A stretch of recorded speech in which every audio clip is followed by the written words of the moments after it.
Welcome to the Molybdenum Software Show, where you have no idea what we've been talking about just a moment ago.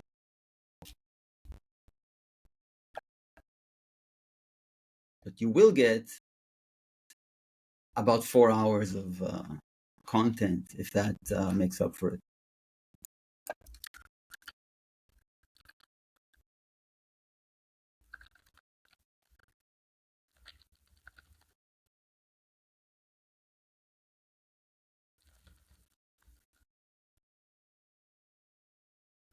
Where do you think we are? Oh, I remember this. It was something docs related, and I was like getting sleepy and being either not at all helpful or negatively helpful. And then we stopped working. But yeah, is what Nick's like checks failing, or we left a comment somewhere about the next thing to do. There seemed to have been a missing feature in the Yeah. So maybe we just NCI. need to articulate a bug report or something. I think so. So here's the NCI branch. I think we can probably mob start. I won't bother rebasing because it's just a bump. Yep, sounds reasonable. But I also don't know whether there's been any change to NCI. But maybe we should take a look at what it is that doesn't work first. Yeah. So this is program docs. There's a to-do here for extracting whatever that is. Okay. Uh, Oh, and then we're trying to thread these into program docs. And program docs isn't building, right?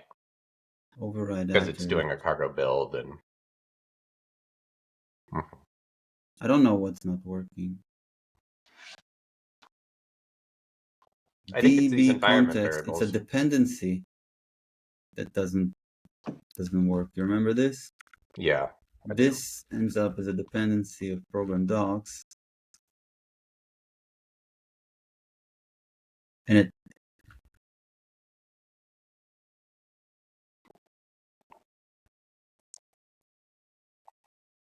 And we're not sure exactly how things are.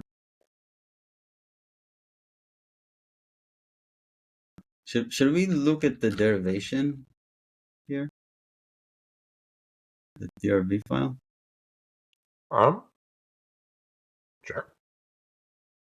Because I wanna know this, how it ends up being a dependency of that. Does that make sense?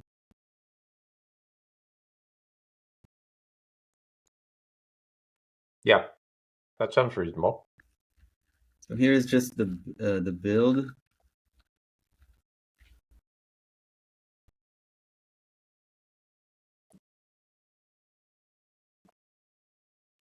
So I think we tried threading it in the program docs, which maybe worked, maybe didn't, but didn't matter because the failure's in a dependency. And we haven't figured out how to thread it into the dependency yet. Right. And so I guess what that tells us is the dependency is getting built in it's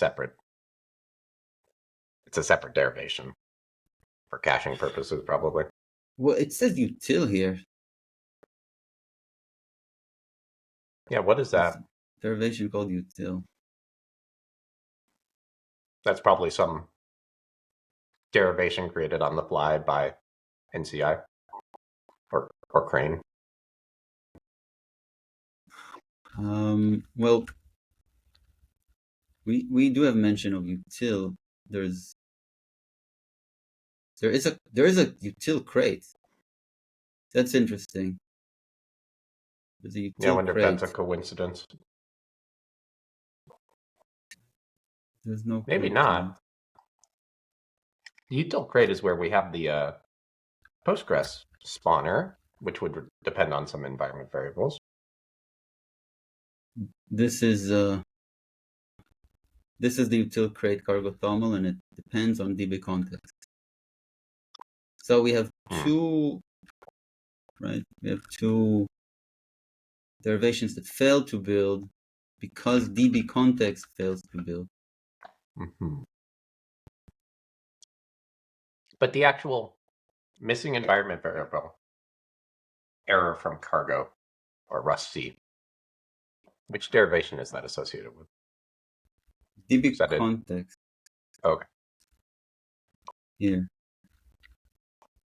Right. But the actual derivation is called util. There's more than one derivation. This one is the one that fails, but even if this didn't fail,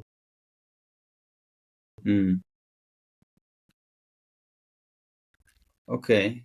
So does it mean that we can? We tried doing this, right? Yeah. What if we just duplicate that and do Util. util? Worth a shot. We're thrashing around.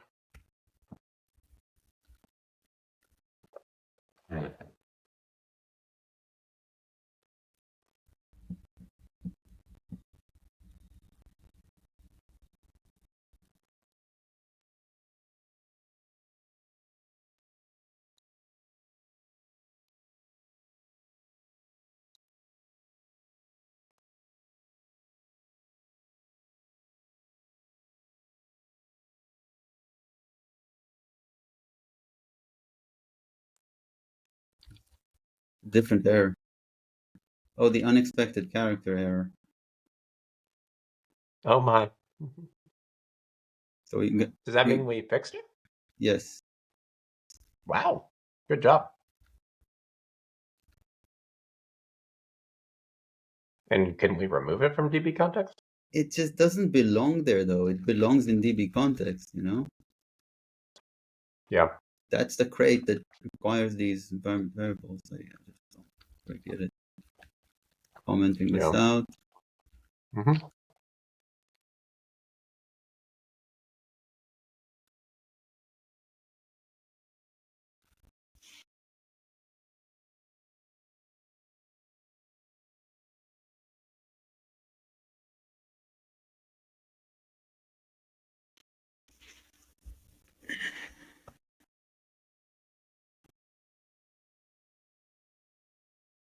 Oh,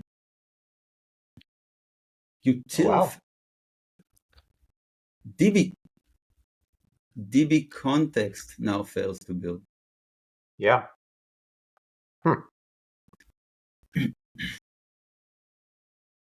So there are two different derivations, each of which are rebuilding the same Rust code. Feels a little wasteful, but maybe there's a good reason for it.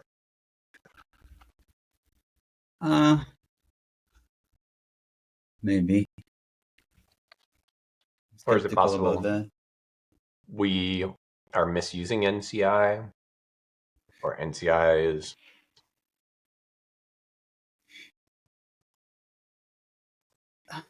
And Crane is... So speaking of things that our viewers have no context on, here's the loom, or part of the loom. So this is the thing called the heddle. And then there's like this spinny part right here that half of the work collects on. It's kind of like a big old Torah or something where you like roll it all up on this and then you unroll it and it all goes through this thing. And then you weave back and forth. I'd like to see it finished. Yep. Maybe this week. All right. Mob start 7. Seems like my dog is hungry. Need a moment, please. Mm-hmm.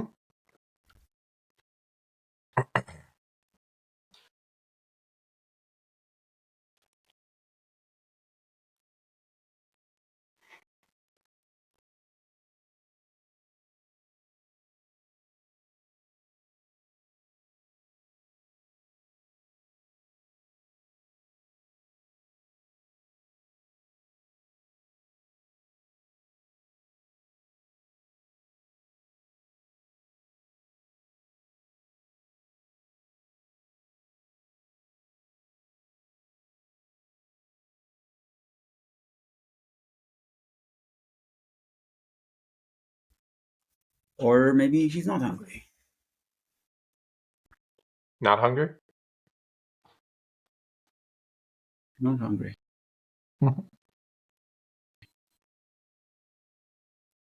I think the kind of the confusion here is because we have,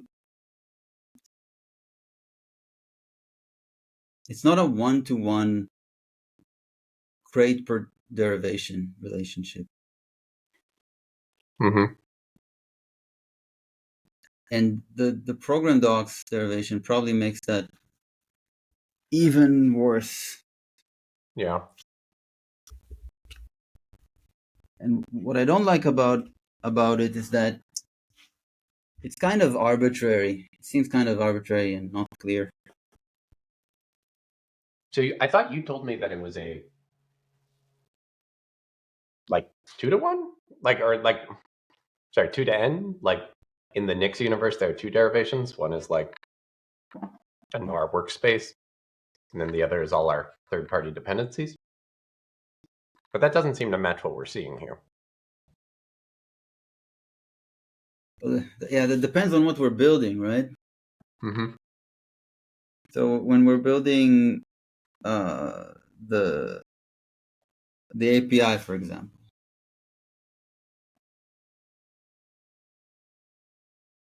we have it, and then we have probably one for each workspace dependency, and then all the non-workspace dependencies end up being Mm-hmm. one. But it's just a guess. We could answer this with Nix store query.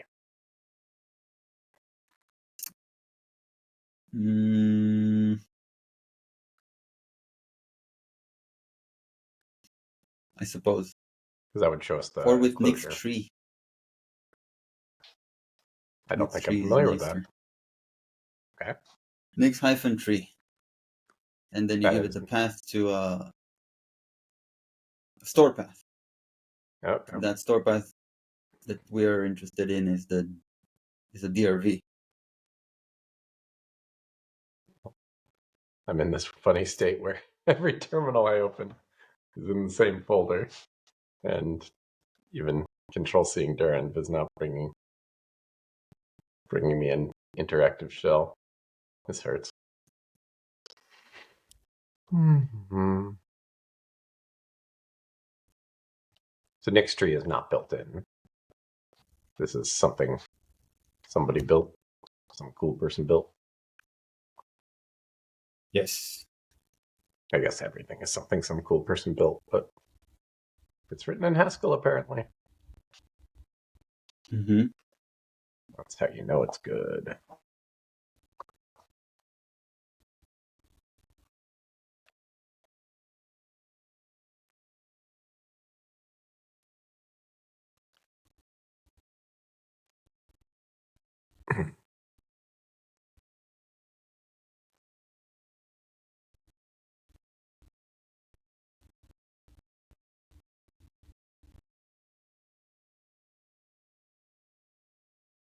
Whoa, what is this doing?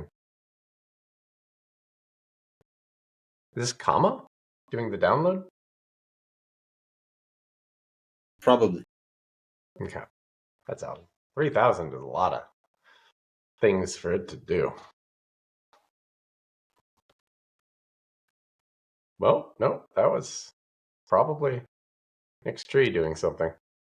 Because it It has seems some like default. it's your NixOS system Yeah. being 12.6 GBs. Excuse me.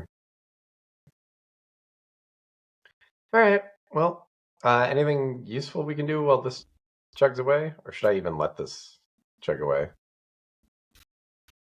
what are you trying to build? We don't I need am the attempt to building build. We need a derivation.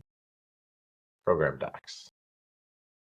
So I could do Nix REPL dot, and then do packages. You could build the DRV path of something. Yep, that's fine. This is how I'm getting the DRV path. Actually, I don't know if you can build the DRV path. Yeah, you do nix door -r to realize the derivation. Mm-hmm. But we want to do, can I query? Shoot, I don't actually know this. It seems like it should be possible to query for the closure without actually building the darn thing. Well, right? next tree, I don't have to remember any of this. So is that how you do this? Nix tree, and you give it a DRV, and it'll like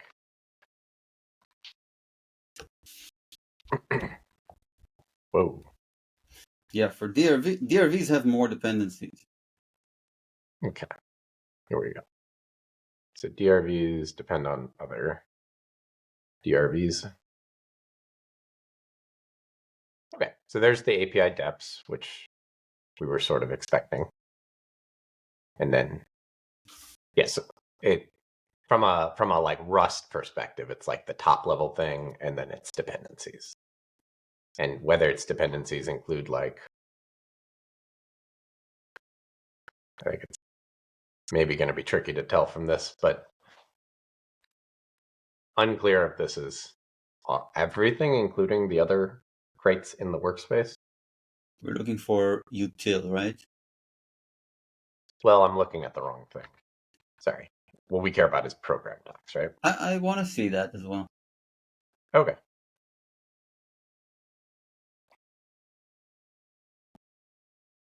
So I'll run this command again.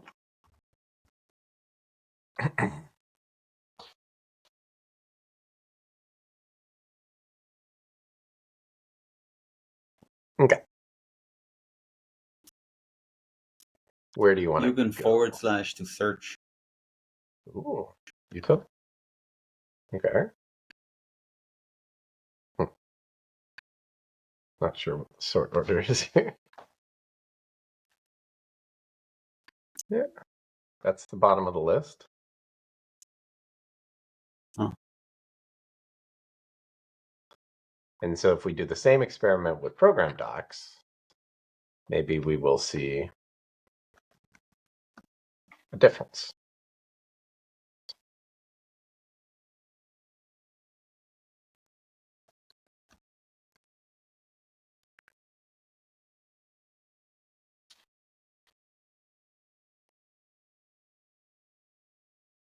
Util. There it is, util 411. Which might, yeah, that feels like a Rust derivation. Am I reading this right? Does this say this depends on a bunch of things, including its, oh, util -depths. Okay. Mm-hmm. Makes sense.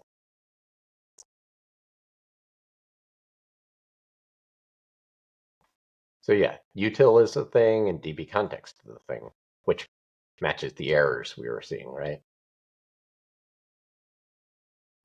So this feels like maybe this is what he told us, like, or how he hacked it together, right? Is build the docs for every member of the workspace. And then they each have their own set of depths, which aren't shared between each other. So I guess that does trigger a bunch of builds of DB context unnecessarily. Mm-hmm. So not the most efficient thing, but I feel like this at least makes sense based on my vague understanding of how the maintainer implemented this feature for us. Okay. And it does mean that if basically every single one of these things that is or depends on what is DB context needs these environment variables somehow. Which feels kind of lame. It's lame because we want to declare once that crate has these environment variables. Right. I'm going to rotate to you. I never got a shell or a timer going, but maybe I have one now. There we go.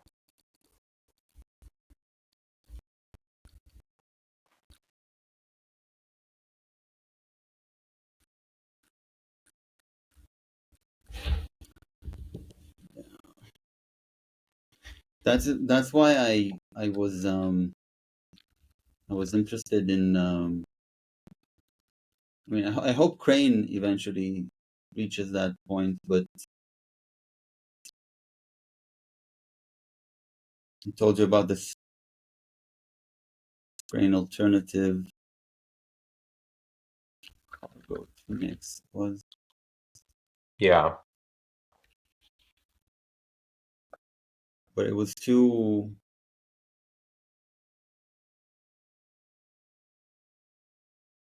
It was using was coupled with is this it? You know, I'm not sure this has so many contributors. I think this is not what this might even be new to me.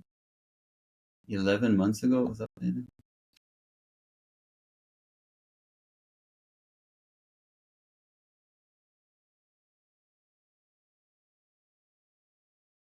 Ed Calderon.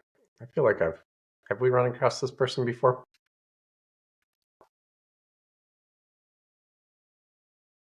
Is this the person who created Tower LSP? I think so. Not sure, but I kind of feel like I know him. Tower LSP is the thing that I ran into that bug with that I asked you how to help me, to point me in the right direction about how to fix. And he's not maintaining it. There's like a community fork that might be happening. So this is definitely not what I had looked into. I think maybe it's Crate Tunix. Yep, this is the one. Got it.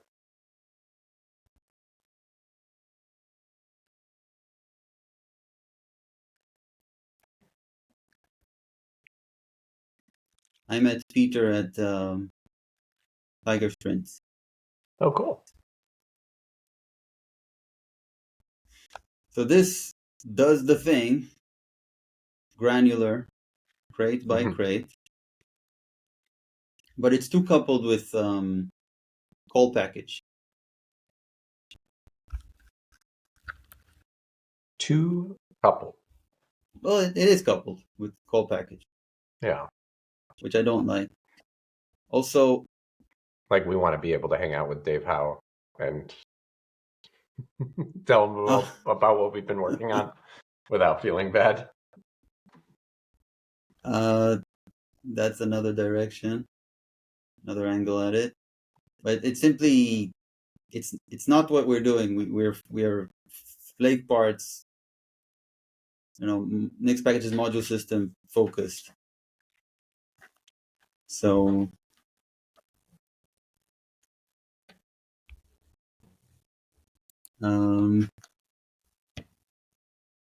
So I don't think I understand how those are incompatible. Crate Unix? The call package pattern and flake parts. The call package pattern is simply unnecessary. It's like I don't know why it was ever part of Crate Unix. It's not even, probably not even deeply integrated into it. It's like just kind of an unfortunate choice. So I don't really see how it would cause a problem for us. Is my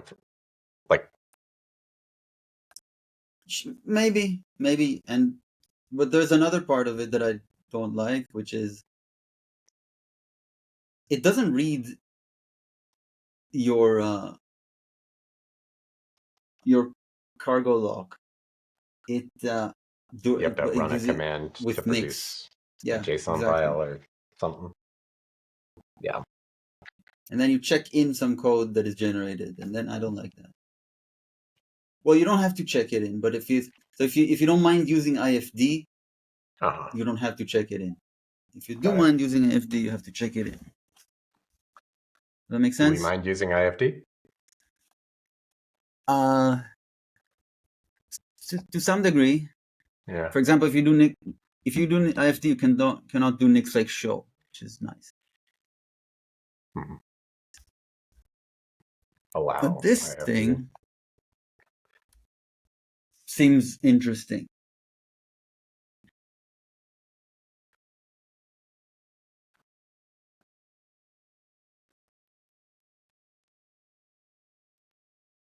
But then I wonder whether it has anything to do with Nix packages module system.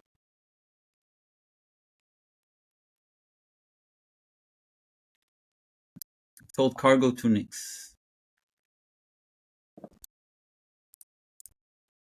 I mean, there is no Nix. Oh, sorry, Nix package. Um, yeah, I mean, I'm not bothered by the call package pattern, but I do agree with you that I would rather not have to deal with IFD and would also really prefer not to have to commit some artifact that is derived from our cargo.log. Okay. So do we want to investigate this thing? I would What? like that, yes. Okay. What's it called? Cargo to Nix? Crate to Yes. Nix? Cargo to Nix?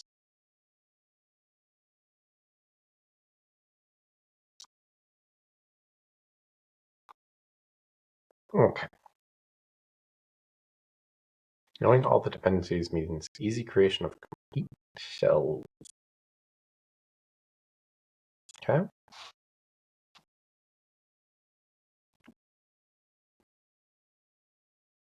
That might not be what you want. Let's see here. What does this look like? Uh-oh. I think this has the same downside, right? Yes, it seems like it. The way that NCI manages to avoid that is it uses Dream to Nix to parse. Yeah. Bunch of carefully written Nix code that understands the TOML file format.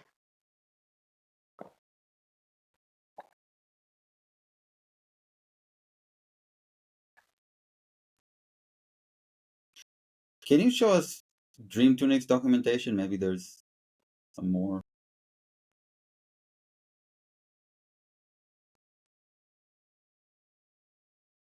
Maybe under reference.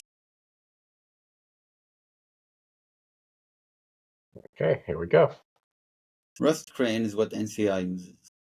Mm-hmm.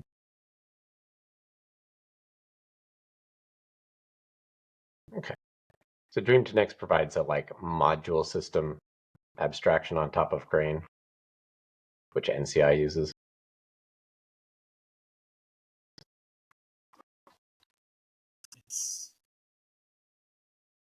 Yeah.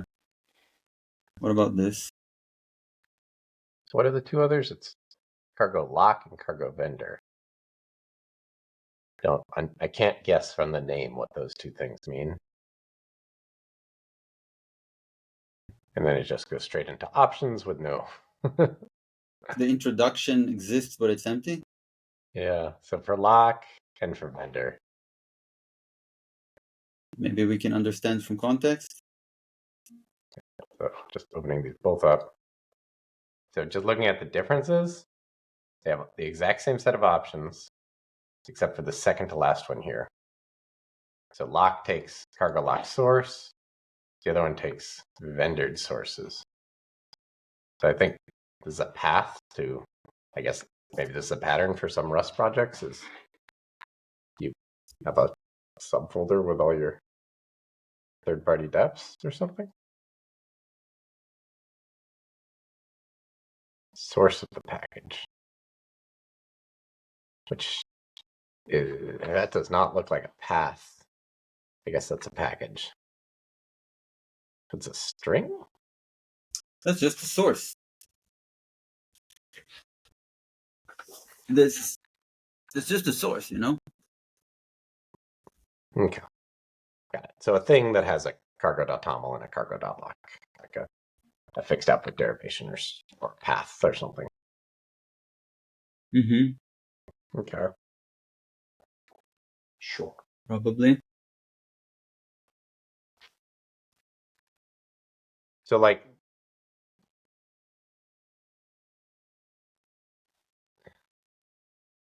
what is Crane doing for us then?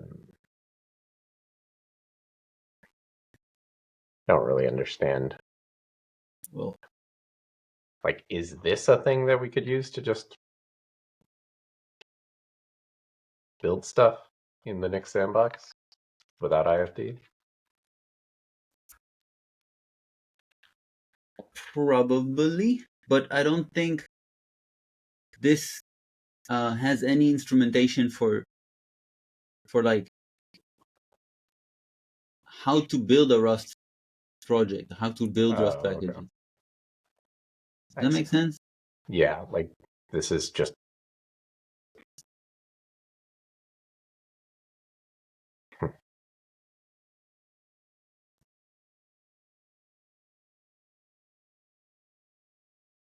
this is definitely some shared infrastructure here. Showing us Python stuff. Okay, this is like some building block, some Lego block for using a cargo lock file in an overall module system.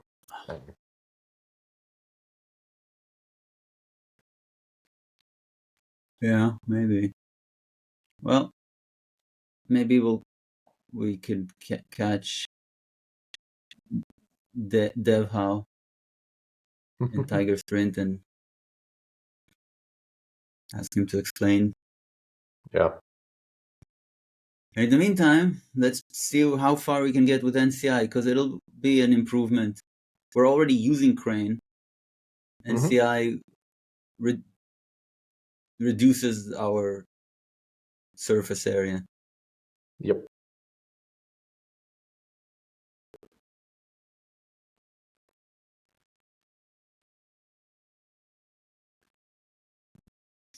So we found that we need to pass these environment variables to like too many things. Yeah. To every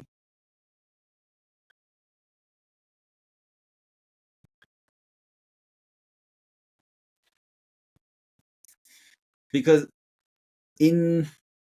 there's kind of two kind of things that we're building, two kinds of derivations that the program doc seems to be special. But it is actually I'm skeptical about that. Actually, why is it special? Is it the depth of the dependencies? Like, because Crane is not fractal, it only has a depth of 1 or 2. I don't know.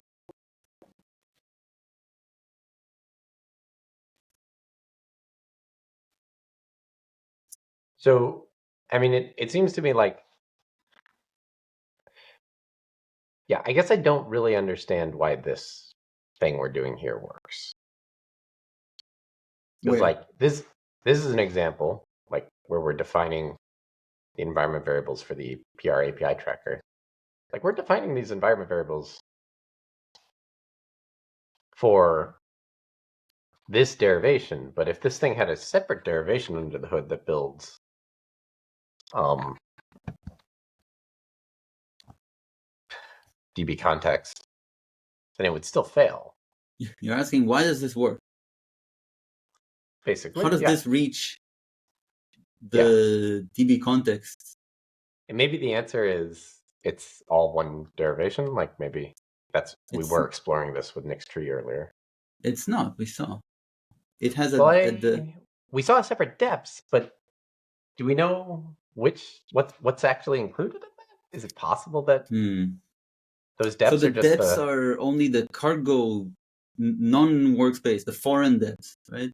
maybe I don't know, but there seems to be an asymmetry there. Like, why are the depths? Oh no, They're the okay, that makes sense. Actually, that would be consistent. If the depths are always the foreign depths, then basically the pattern we're following for our public packages is for all of them. They don't actually need this environment variable. It's their, the workspace specific thing, and we're just threading it in at the entry point, so to speak. And that's effectively what we've started to do here. Is there's just a lot of entry points, all of which build DB context under the hood. Okay. I don't know if you're I don't know if I'm making sense, but this at least yeah. seems plausible. So we could place this in one place because Yeah, is of there the like a module system package or project. project? Yeah, NCI projects default DRV config again. But yeah, well, you could Something like that. try that. I think this is not the module we would place this in. We would place it Sure. in a module that has to do with The whole the project. DB context. Yeah. And if this works, it's like arguably unfortunate because we probably did a good job here of making it so that It is API didn't unfortunate. need to rebuild when like Git changed, right? Because it doesn't actually depend on Git.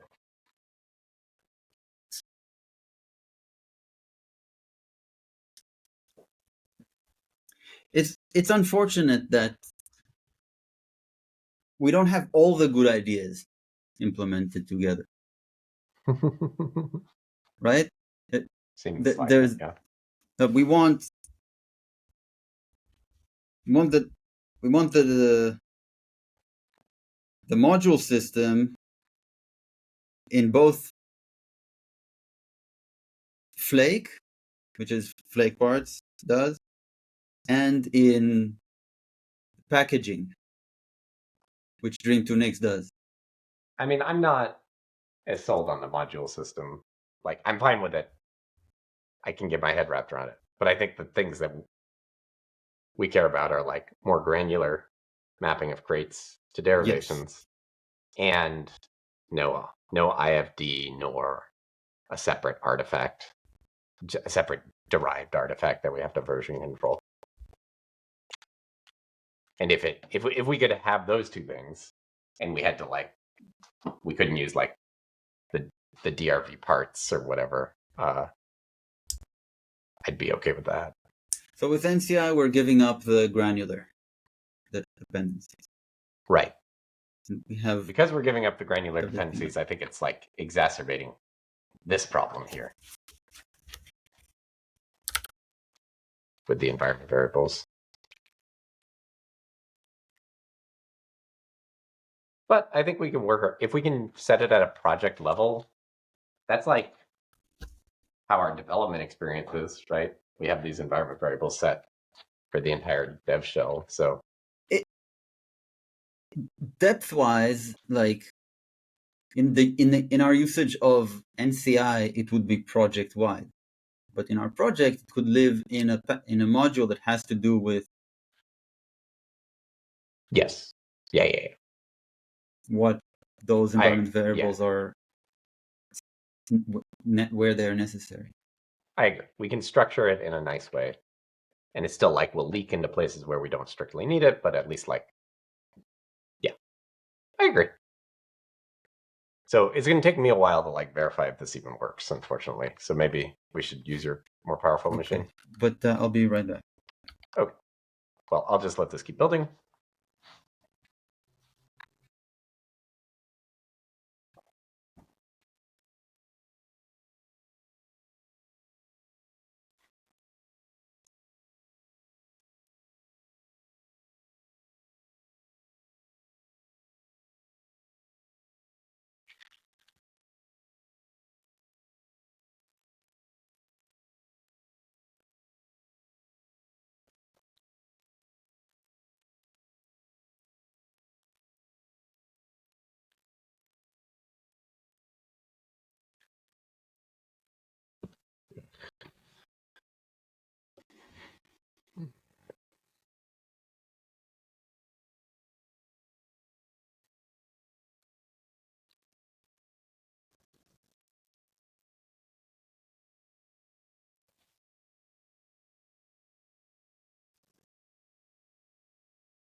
Okay. You want to There. rotate? Go for it. Mm-mm.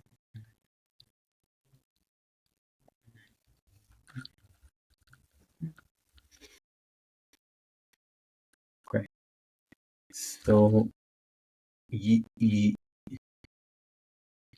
where did how are we testing the theory? Do you want me to do me fake check? Sure, if that's fast enough. We want to make sure API, fetcher, and ideally program docs all build. The theory is that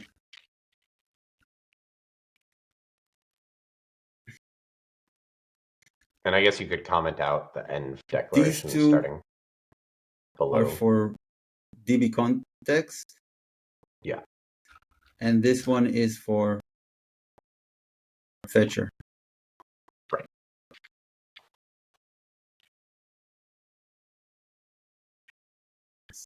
So and do we have any of these more anywhere?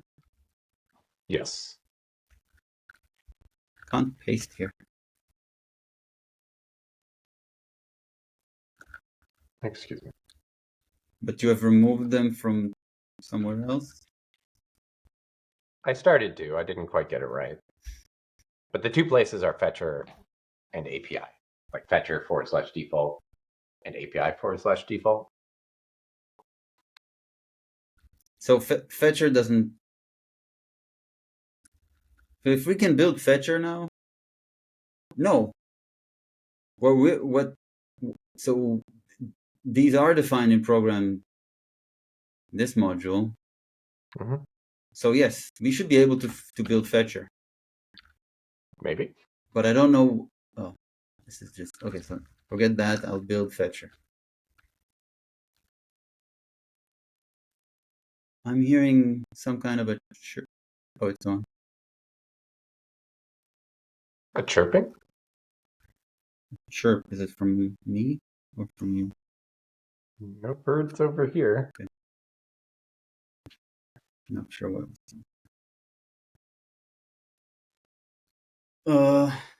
What's this? Fetcher failed to build. So it's not pulling in those project-wide environment variables. Wait, I'm not sure what failed to build. It's the fetcher derivation. How do you know? I can see the first line of output. Error builder 4. And then it's a PR tracker fetcher.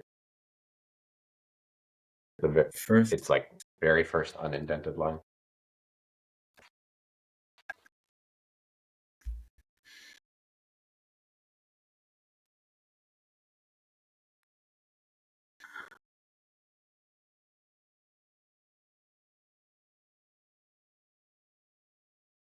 So that's interesting because we thought we were injecting this in project wide. here, right? Yep. Well, so there's this, and there's this. Okay. Also, I want to go to NCI Nix to see whether the project's really called default. Yes. Is that project default? Okay. Okay, shall we try this? Sure. My mental model is this isn't going to do it, but let's see. Because we said we are assuming that these that the depths are foreign. Right. But Well, maybe let's they're find not out. only foreign.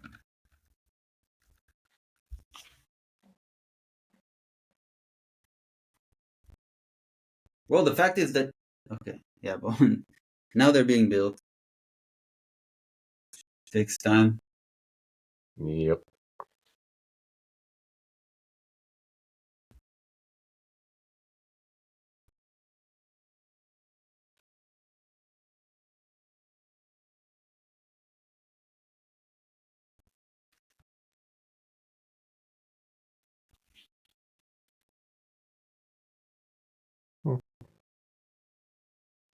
So much complexity.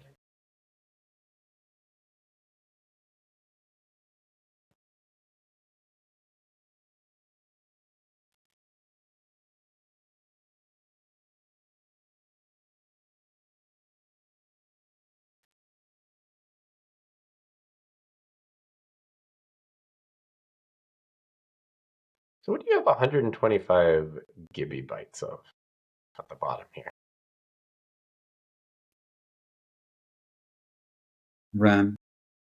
Holy cow. That's a lot of RAM. ECC RAM. Jeez Louise. That's a whole lot of RAM. It's future proof.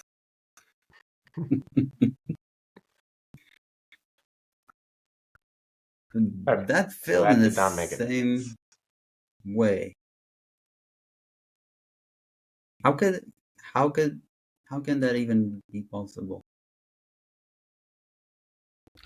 We have it both in the DRV config and deps DRV config. Yeah. I want to see NCI.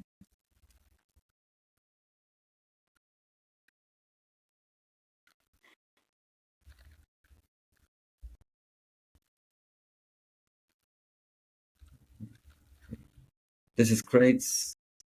This is projects. And there you go. You have env here. And there's deps DRV config. And you have the same kind of example. This is change dependencies derivation configuration. What is change? Must be defined under the make derivation attribute. This is definitely a typo of some sort. Yeah, feels like. Environment Unless a variables and change non. dependency is a special thing I've never heard of.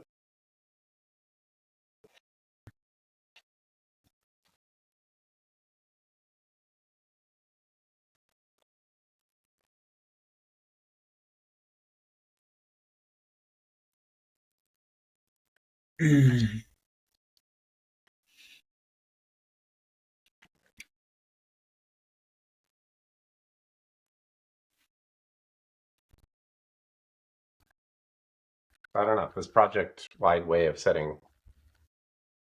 dependencies must do something different than the crate-specific way, right?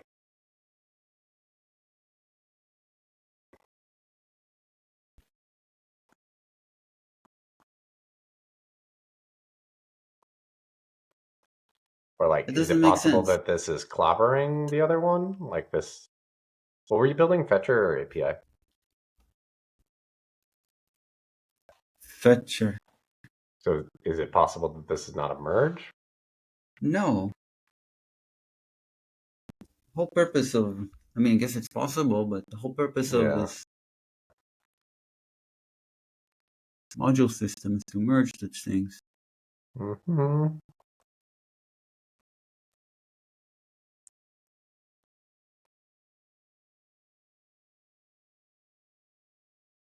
Comment this out. Okay. We will settle this. There we go. Still building from the previous rotation. And it failed, finally. Nice. Did I never do a mob start?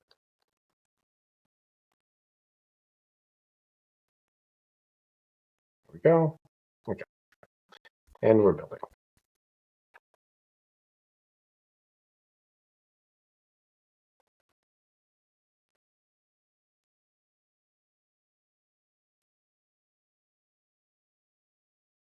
Okay.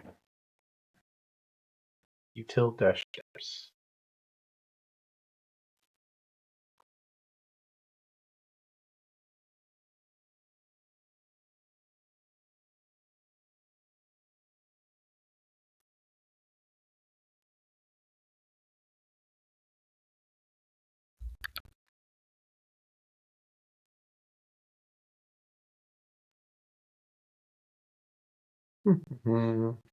All these steps.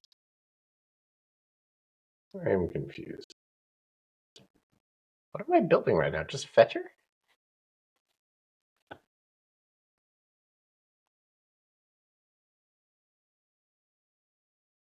There's a lot more stuff than I was expecting just for building fetcher. Like all these derivations, like util db context. Mhm. I thought those were from program docs. I think I am Oh, building program docs. what did you just build? I think I'm building program docs when I meant to build fetcher. Yeah, I'm building Probably. program docs. There we go. Okay. Well, that's what's going on there. Shall I kill this and do fetcher instead? I suppose. For the waste of time, here we go. Or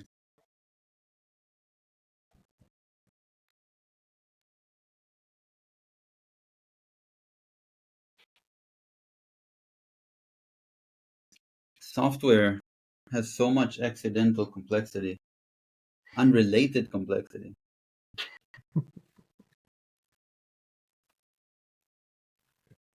We want to solve some problem, but we end up creating 10 more. And every layer on top, we have to solve all those problems before we solve the actual problem we wanted to solve. Yeah. We are so many layers of abstraction on top of cargo.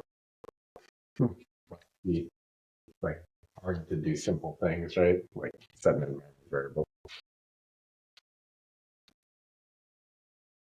Like if I you was weren't taking it. already sold on Nix, this would be such a terrible way to try to sell someone.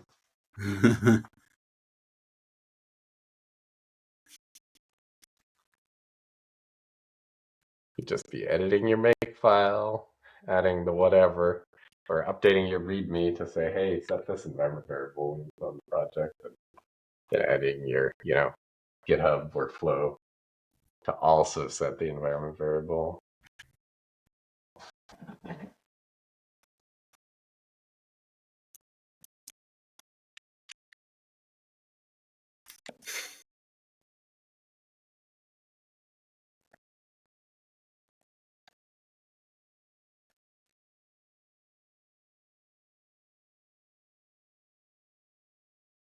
Okay, so fetcher depths.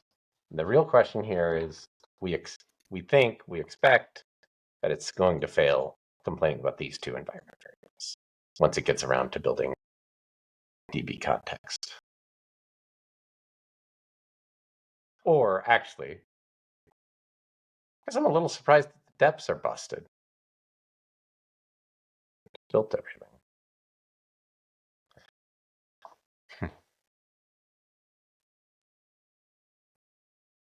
I don't know why we're rebuilding depths. Every time you Maybe that. change the environment of the debts, they get rebuilt. Oh, so you think these environment variables? Like, I guess I was thinking that these were only going to get passed to the fetcher derivation, not its depths, but maybe it gets passed to both. Oh, that's interesting. You think the n from the DRV config gets passed to the depths DRV config as well? Well, I didn't think it did, because if it did, then our theory about what's going on is totally busted. Because our theory was that the program docs derivation is building a few other derivations. Oh, no. Sorry, that doesn't bust our theory. Never mind. Okay, yeah. So what I don't know is if the depths here include the local project depths. Fragile child, I guess that answers that question. There you go. Okay. This is not just third-party dependencies. And then I guess what we've learned is these dependencies, these environment variables, do make it into this derivation. But here's a weird thing. The depths include itself. I think it's a fake one. Oh, okay. Some hack to get cargo to do what we needed to do. Yes.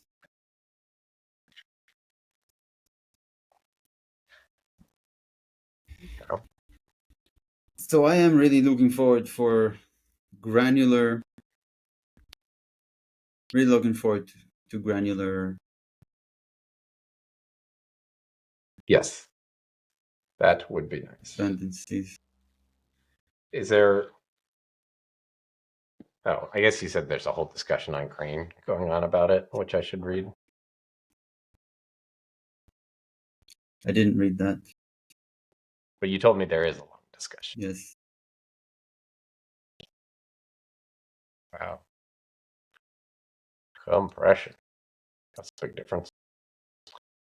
So these are the depths zipped up, compiled depths or something.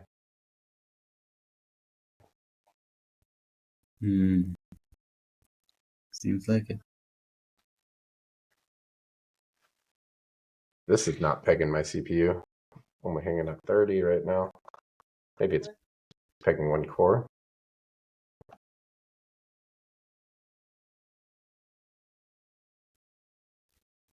Nope. Just a slow burn. Here we go. All right. Now we're actually building the fetch, which I guess means, all right, well, we know the answer to our question. That made a difference, right? Like commenting this out actually seemed to work. They But don't get now we're merged. building all the dependencies. Isn't that the whole point of all of this work we just did? Is that you wouldn't have to do all this work? I'm not sure. Like either compiling either. Yeah, so we did that up in the depths. We're doing it again here. Oh. Doesn't make any sense to me. I think. Uh. I think that's like that's a possible outcome when there's some kind of a mismatch, when the either that you have compiled is not the one that you need. Oh, like cargo has some logic for cache busting. And maybe the cache that we're producing, the depths derivation. And we're saying, hey, cargo, here's some work. Benefit from it, maybe. And then cargo's like, no thanks. And then Right. from the Nix universe, it's just this takes longer. But like we can't like assert that like cargo not rebuild things that we gave it. Well, then we've got some other issue. It's annoying. Right. Oh, okay. So interesting. I guess we weren't paying a lot of attention to this before. Maybe this is the exact same error you got, just took, about 10x as long on my machine. This didn't work. Okay, up next. That doesn't make sense.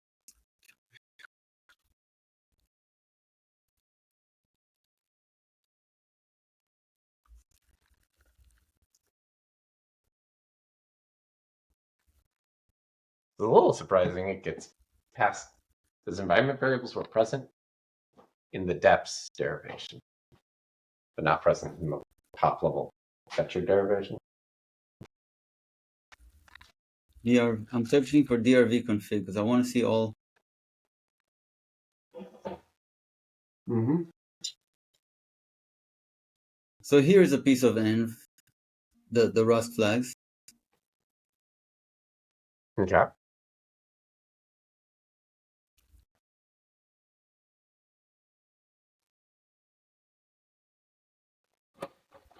Oops. This is just make derivation meta main program. It should have one for the API as well. Mm-hmm. Program docs. has this idea that we could set this for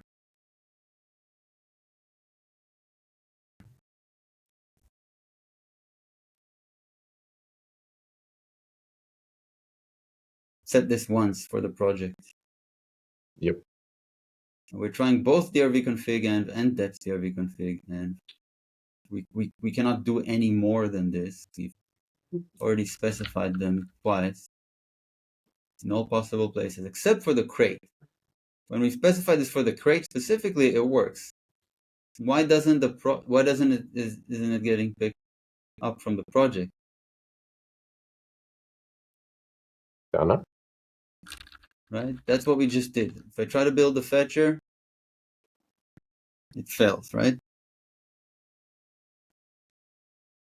Yes, this is what I just did, and it did fail. It took 8 minutes.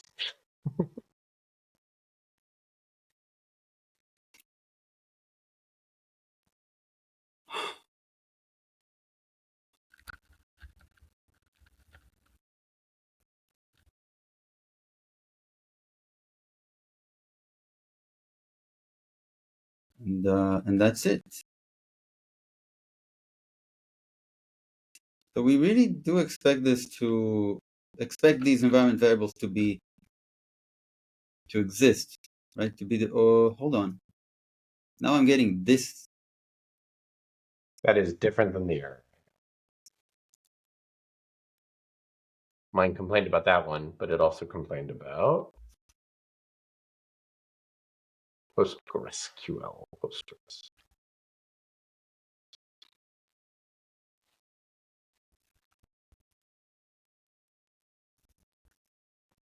No, go.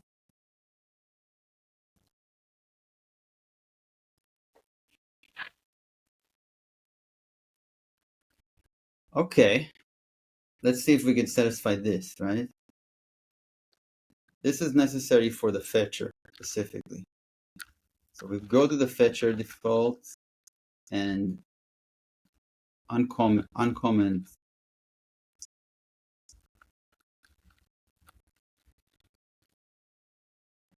that and that. Actually, the Git is fetcher specific, right? It is. Okay. So that should do the trick.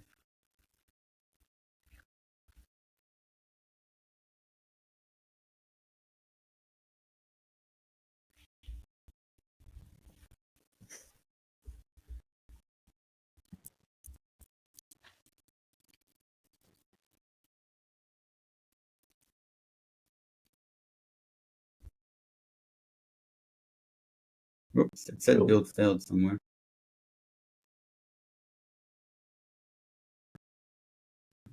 Now I'm getting that they are not defined.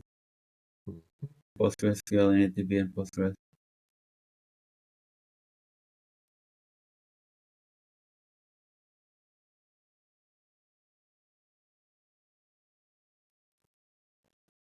For VR tracker fetcher. PostgreSQL.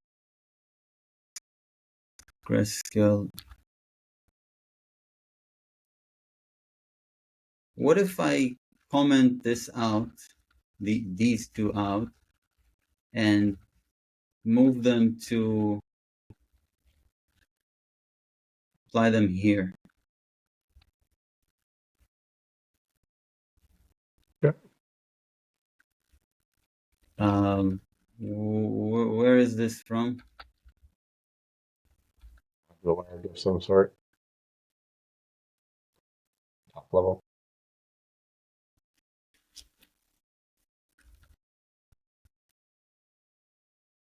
It's here. It's defined in module args, so I think we can obtain it from. And it's not that top system. So it would be here. Mm-hmm. Okay.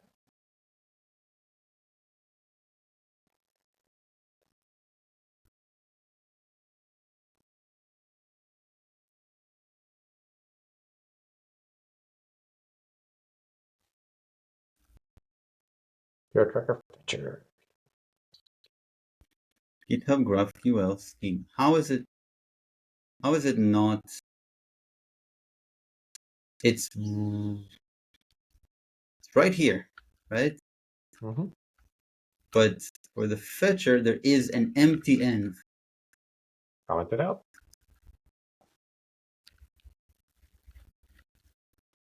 So going off of that. If I found Is it out, clobbering? yeah, if this is clobbering, that would be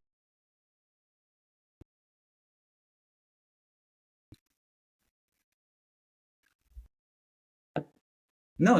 It's not defined. Mm-hmm. It's still PR tracker fetcher. And GitHub GraphQL schema is not defined somehow. How is it not defined? Maybe the entire DRV config? I mean, it's kind of a silly direction even to consider this, right? Yep. But But here, main program is not important for this. mm-hmm.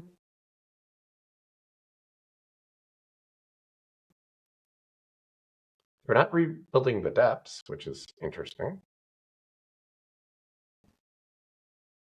Okay, seems like it's not a clobbering issue. Yeah, I agree. And I agree with you that it would be pretty surprising if it was. So NCI projects, does this even get evaluated? Reasonable question. Assert false.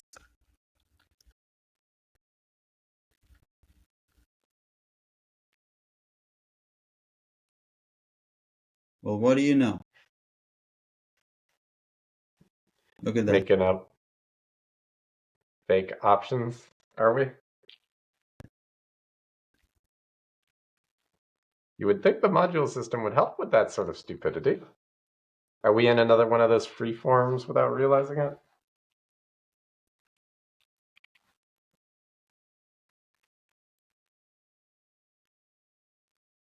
I don't know, but I can rotate because I'm not about to build something. Yep. I think we're back into the Nix evaluation universe, which my laptop can handle.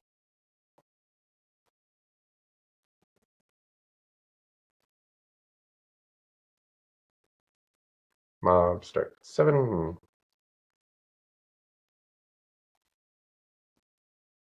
Okay. So, if I just intentionally typo that, will that give me a? Okay. So that gets us a thingy. That gets us a thingy. The DRV config is freeform? No. Not used. Okay. So it is a real option. Like it is Use defined. Nix eval instead of Nix build. That way you can evaluate that freely. What does dash L even do here? Yeah, it evaluates. Yeah, no, I was wondering because dash L has showed the build logs, and we're not doing any builds, so I don't know what that does. Okay, so it's a real option, but like you said, it's not used. It's not used. So it just doesn't do what we think it does. The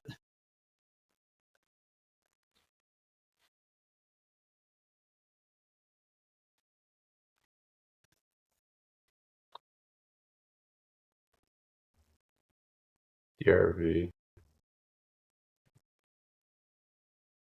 I don't really understand.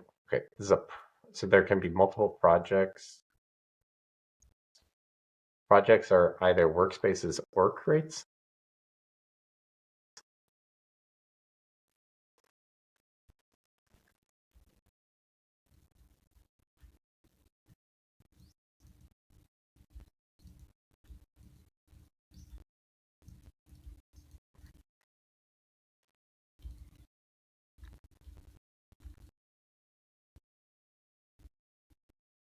Yeah, I mean, it does certainly seem like this is just not a setting that does what we thought it did.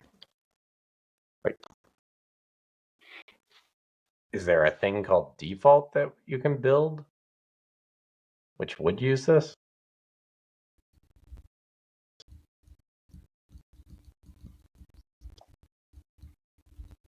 Like this thing?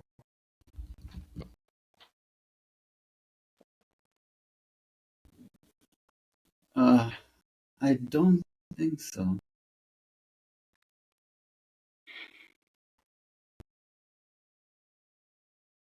Out of type package.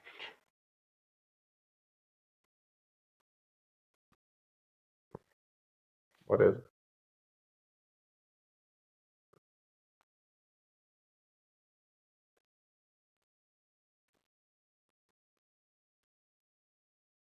Where do I get my hands on this thing?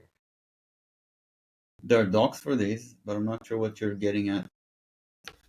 Oh, I was just mostly wondering if default is a thing that when built, or has a thing hanging off of it that when built will, actually use these environment variables.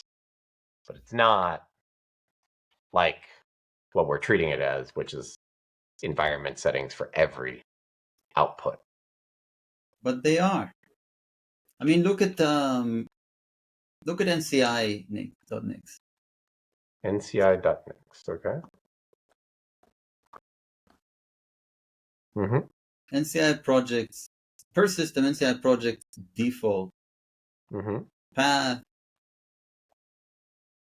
Here, look, DRV config and Rust flags. You mean to tell me that doesn't work? Okay. I mean, yeah, I'm claiming it doesn't work. Yeah. It's entirely possible, right? We don't have any warnings.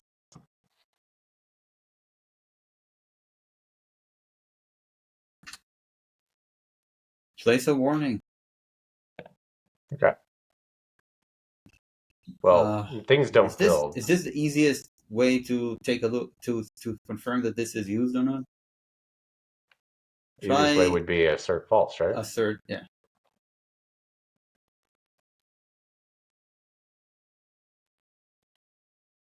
Okay, I was wrong. Now, why? I'm very confused though. How does that differ from the assert false we just wrote?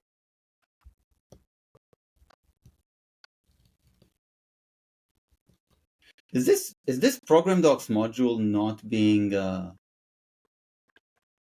Included? evaluated at all? Good question.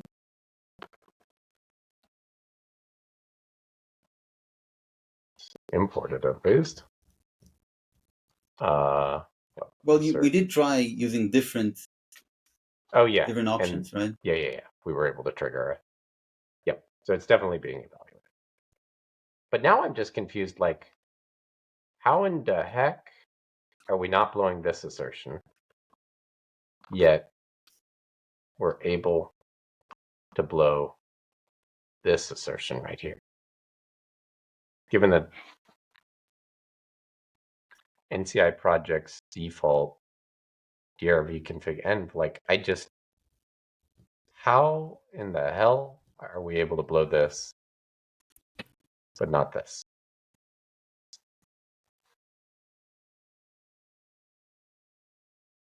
Well, it's the same option. Yeah, exactly. Same option should be. Is there because maybe the merging does not occur?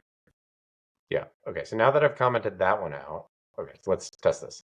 I'm removing this. So this will evaluate right here.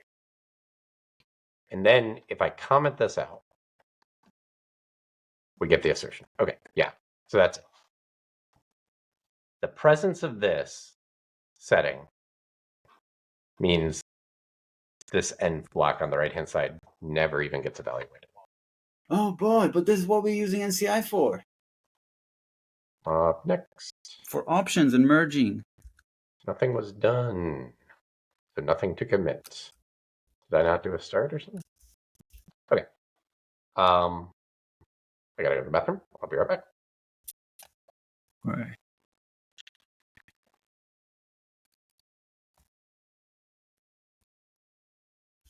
That's what we're using NCI for. Our role into.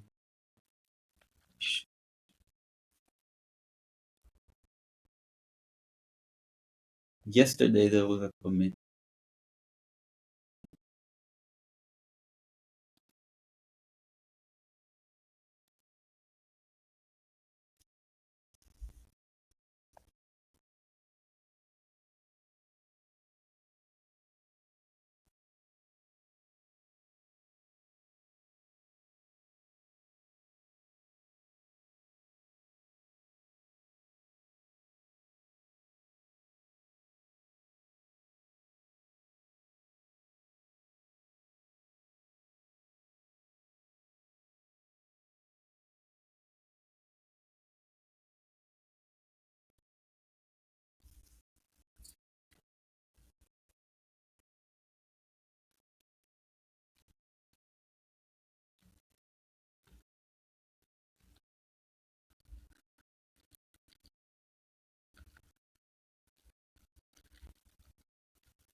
Hello. Right. Crawling in the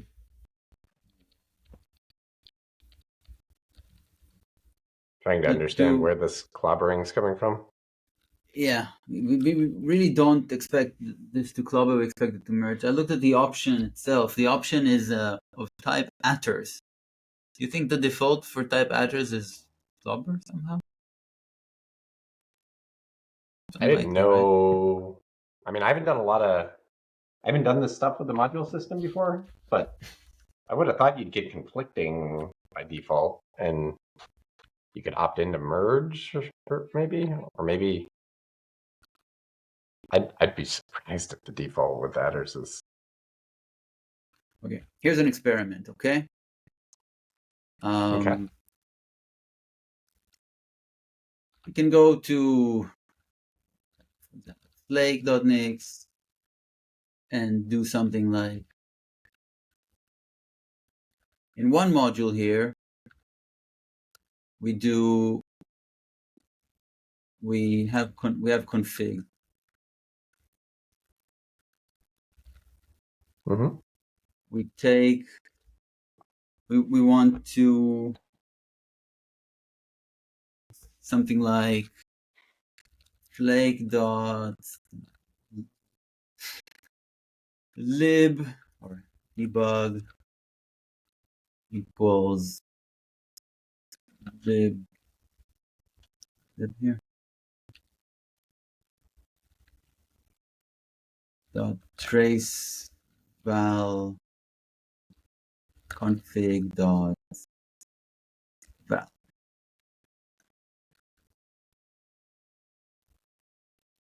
And in another module, we have options dot val equals option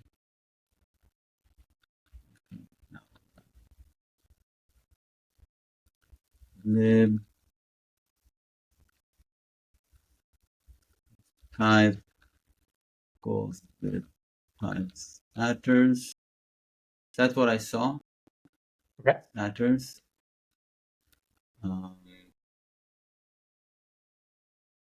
Make DRV config here.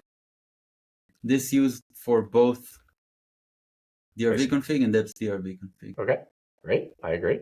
And it's type attrs. Feels relevant.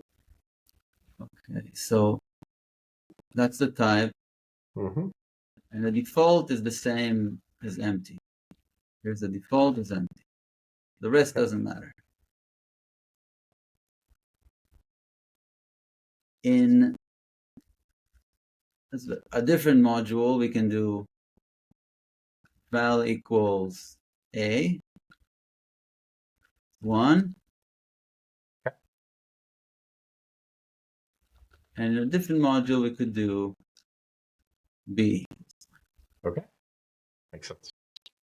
And then we could do mix eval. Now, is none of this gonna? Oh, you can evaluate this. Don't you need to add an Debug. output or something? What? Sorry, what do you mean? Flake.debug. I see. Okay, great. I understand. Flake.debug. Awesome. And they merge. The trace was not necessary. This works as expected, right? Yep. So that's why I thought I figured as much, and then Yep. I went, okay, where does drv config shows up? And then there are these results are the only ones seem interesting. Implementation. So and this one is simply sorry, this one is simply well, yeah, setting a default which is empty is not clobbering anything, right? I agree. This one goes, there's a function eval creates takes a list. drv config is part of that list. Mm-hmm. Okay. There's It also kind of feels like you're passing modules into some It's like an array of modules or something. There's also this. And this function is called eval crate. So there's eval crate and there's underscore eval crate. And it all happens here. So there's eval crate defined here. And then it's used in build crate and in eval crate. Eval crate itself is used in there, whatever that is. Eval all crates with Dream2Nix, D2N output. So in underscore eval crate, there's this project drv config. That's probably our value. Yes. So wherever this goes, it's here. But okay, it's just a list of values. You see this? Dream2Nix. Sorry, jump.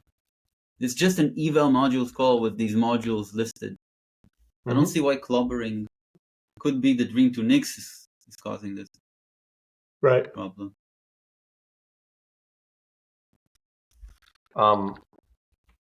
Yeah, it seems like it would be above, not below this function call, where things are going on. Above, you say? Well, I mean, what's getting passed in at this point? It's a...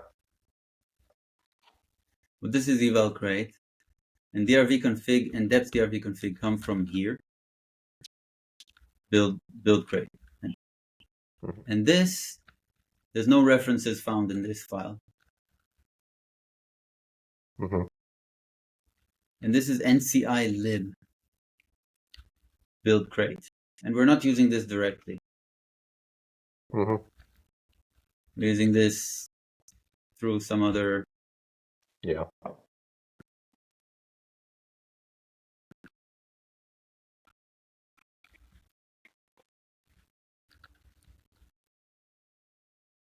Next. Okie dokie.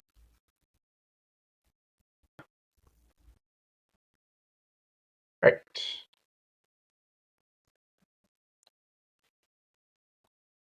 Okay. So I think we have the possibility of finding some bug or improvement in NCI, maybe Dream2Nix here. We're stuck on this. We have to. Well, I mean, what is this branch doing for us? Using NCI. But, like, do we need to? Maybe. How about we report this thing and then figure out path forward? Yeah, I mean, if the path forward is to debug it, then I feel like, and I'm down. Like, I'm down to, figure this out or whatever. But like, if we're gonna go look into it, I feel like we should look into it and then file a more informed report once we've done the investigation. So far, the author did not require that of us. They just fixed whatever we reported. Yeah. No, you've been super helpful.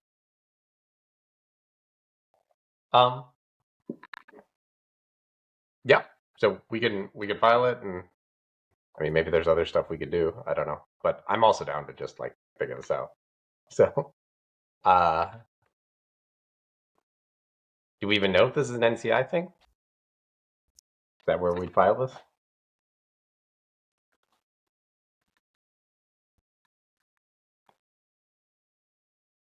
I'm pretty sure that's what we're using, right? So maybe it's upstream from there, but for us, that's what we're using.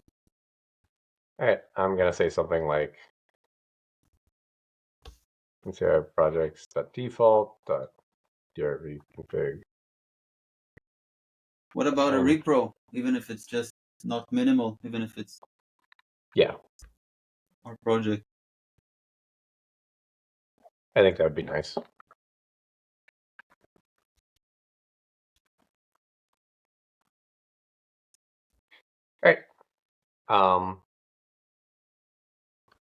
So I think what we have here with this assert false is a pretty nice, simple repro. Like the assert doesn't blow, and then you comment out this line of code, and the assert does blow. Right. So I might Even though like it's a dump that, mess, even though it's a what? it's a mess. The Yeah, state of this branch is a bit of a mess. yeah. But what I But might do, the author doesn't mind. Like they yeah, don't care about this project right. specifically, So what I details. would what I would do is I'd maybe just create two branches, one with that line commented out, one without, both with the assert false. Doesn't And even just need to be a branch. It can just be a commit. So we have that commit, right? Like what you just mob started, the commit you're on, it's there. It's in the repo. okay. It's available. Yeah, I don't know what GitHub's garbage collection deal is. Oh, yeah. So there we go. Maybe we can give a clearer error message about where this assertion is. Can you give messages with your asserts? Mm-hmm. But isn't that Nope. a different function?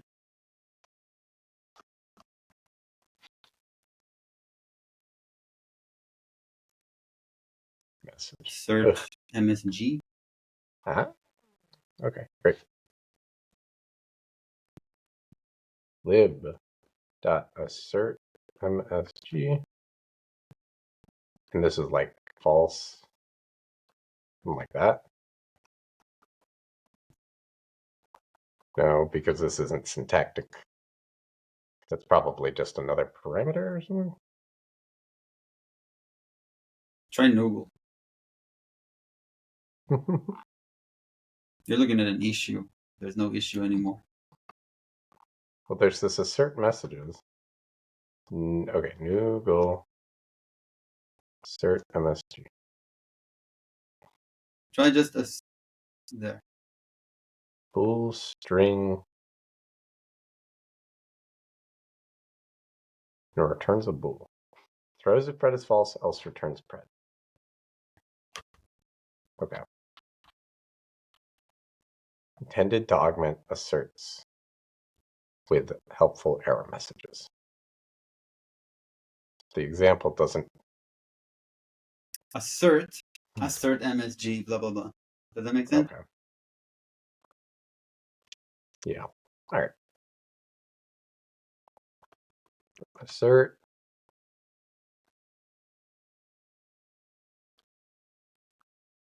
Like that. Show me the example again, please. Look, Oh, it's there not it that is. way. Yeah. There. Got it. There. Okay. There we go. All right. Inside. Oops.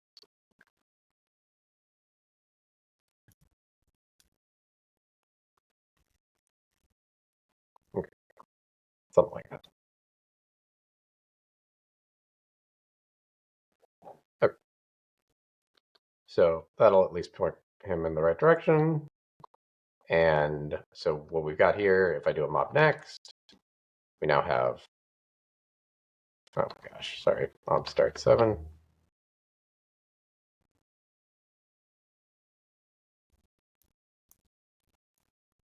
Okay. Next eval, this should work. Yep. And then get stash pop. Oh boy. A lot of conflicts there.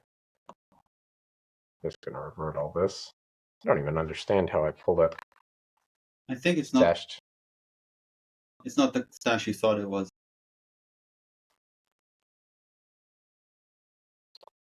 Okay. Maybe you didn't have anything to stash. Yeah. Okay. Get reset dash dash hard head. I was trying to write an assert here. Here's the line of code I want. get diff. Next. Okay. So we've got 2 commits here. If we do a nix eval, and this would be GitHub molybdenumsoftware /pr tracker hashtag fetcher whoops / flop.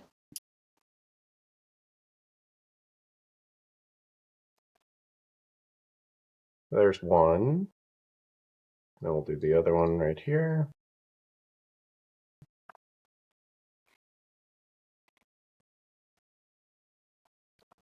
There we go.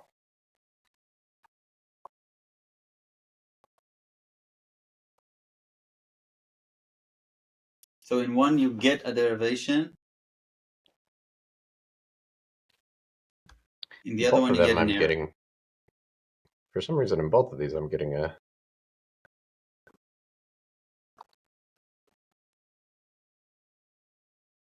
derivation. Why is that? Oh, because I didn't actually comment out the other line of code.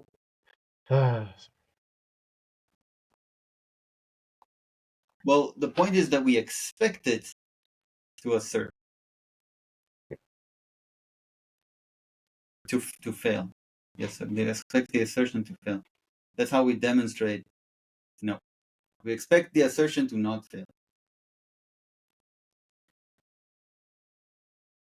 We would like the assertion to blow. We want it to. We want this to get evaluated.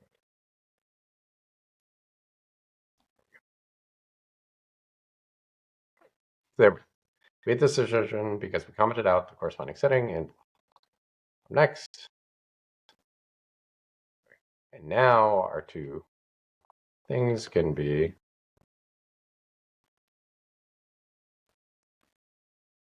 all right. What a mess, but it'll do. Okay, so here's the thing we're surprised by right here, that this evaluates, and then this one shows that the assertion can happen. So I'll just pull up links to the relevant code. Whoops. Okay. And here we go. Filing an issue. Okay. Don't merge. We're trying to set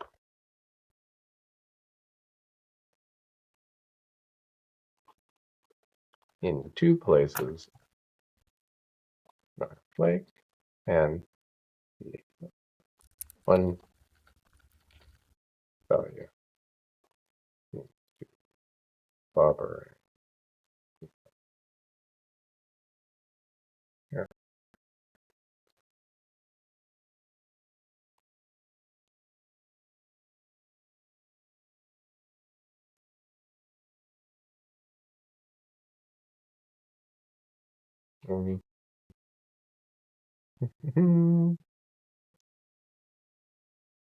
Previous line, parent. No, there and oh.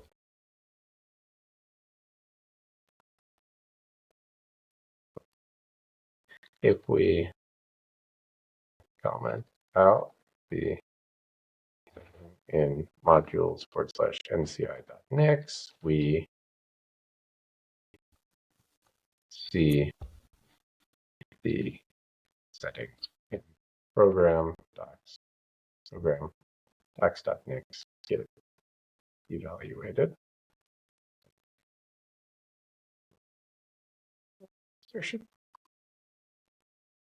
I'll add that right here.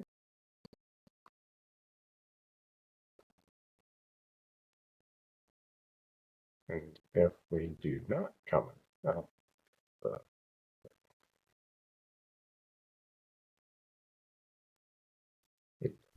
the assertion,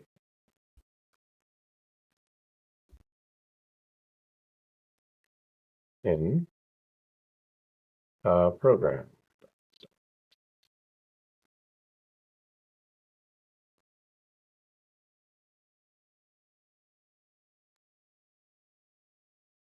Okay.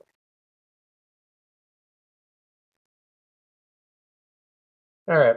Kind of a mess, but he said he's been good with this sort of stuff.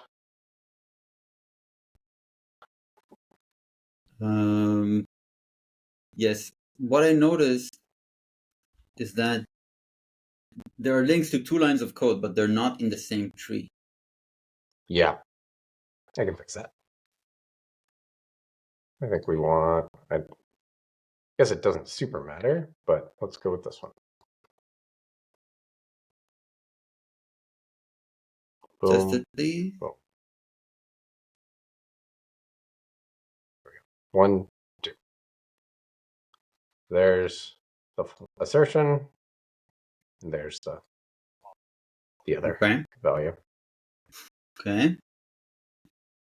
If we comment out the setting in modules and CI, we see the setting get evaluated and below the assertion.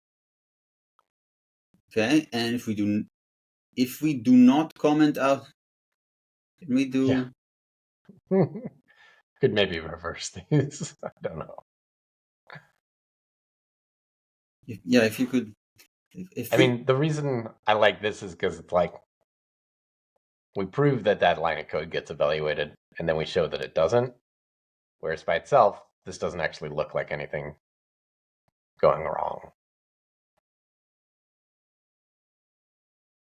yeah, okay, good enough.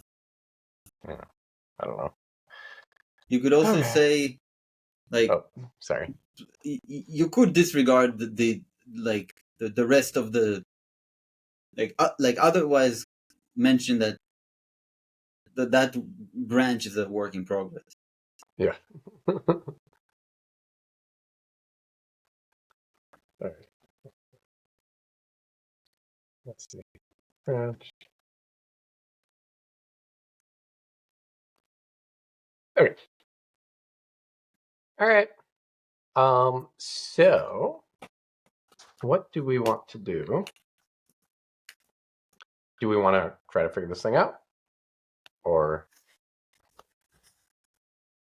pull something else from the backlog?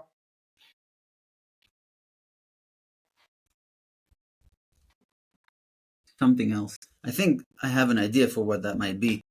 I think we don't have a license file. Okay. Well, that's hopefully not too much of an adventure. Let me give you this, or I don't know if you opened it, but you might want to subscribe, like and subscribe. Right.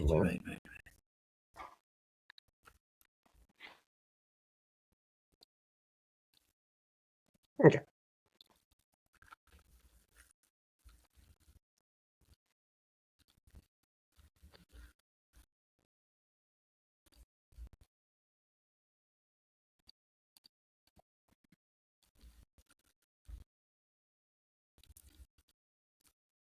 Okay. All right. Do we have something in the backlog about this? License. Add a license file. Okay. Not a lot there. That's fine. Have we said anywhere? Maybe in a cargo toml or a flake nix or something? Yep. Okay. AGPL3 only. So I just want to say, I read one book about software licensing. It's not really about software. It's more like it's called I gave it away. It's called From Project to Profit. Mm-hmm.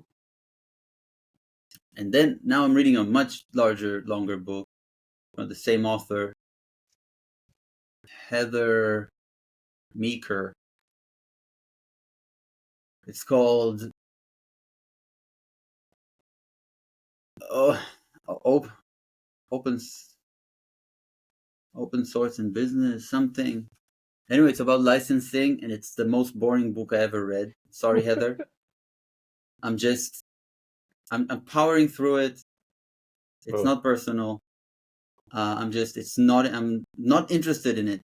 I am I'm interested in it. I you want the proclaim knowledge. that I'm interested in it. I want to know this, but I'm not intrinsically motivated, and it's not thrilling to read. It's like it's lawyer talk for non-lawyers. It's Uh-huh. Or they're not actually successfully appealing to non-lawyers.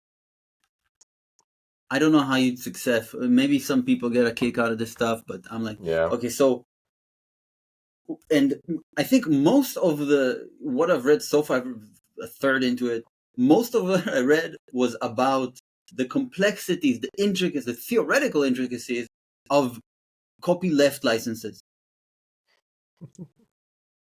Okay. I don't want copyleft licenses in the world. I want only permissive licenses. If you have to read a book to understand, now you could say, sure, it's the complexity is not the copyleft license itself. It's from the intricacies of mixing, of using copyleft licenses within proprietary software. So the solution, don't write proprietary software. Sure. But we're not there yet. and when we are there, it won't be because of copyleft licenses. It won't be thanks to copyleft licenses. It What'll it would be? be We'll be because in a people want. post-scarcity society and everybody has what they need.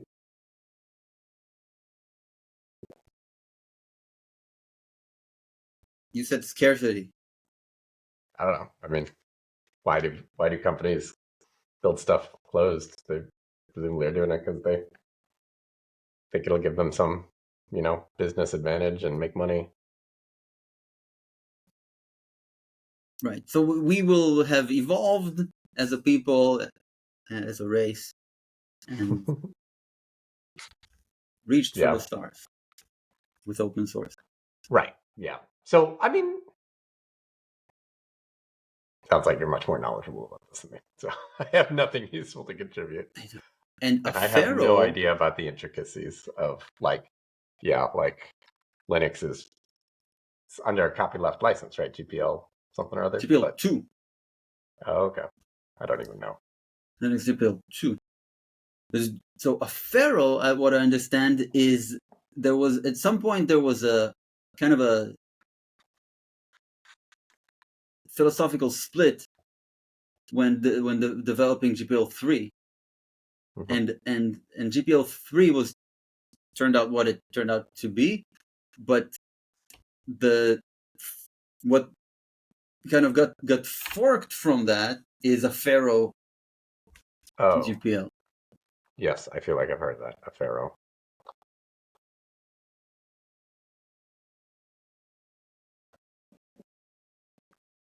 Yes, I have heard of it. Don't know what it is or how it differs from any of the other variants of GPL. I think it's more copy. It's more restrictive in some way. I don't even want to know. I don't want to remind myself. I just want to use MIT and that's it. Mm-hmm. I think people tend there's a tendency to say permissive for libraries and copyleft for programs. Mm-hmm. But programs can be used as software components. So I don't Right. see the difference. I don't mind for this project what anyone does with it, and I don't want to limit it, so I don't want to replace restrictions. So permissive for me. Yep. So I don't even know what's involved in changing the license on a project. Don't you need to get permission from the contributors or something? Yeah, it's us. Yeah. It's me and you, and I willing to take to be responsible for assuming Yeah. that no one would I mean, you know Roland and Samyak and anyone else Yes, better than me. So yeah, I'm fine with going MIT on this. I someday I might have. I reserve the right to in the future have strong opinions about this stuff, but it's not the kind of like I'm going to want to fight about the licensing of this project. They'll be like I might have opinions about the next project or something. But yep. So let's make it MIT. please. Okay. Works for me.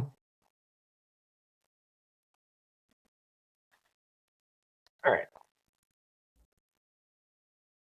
The only thing that we kind of arguably copy pasted is the some of the GraphQL query itself, Yeah. but I think it's just Feel it's like too we've small touched to or call. rewritten every line of that by now. Yeah, it's not a derivative work.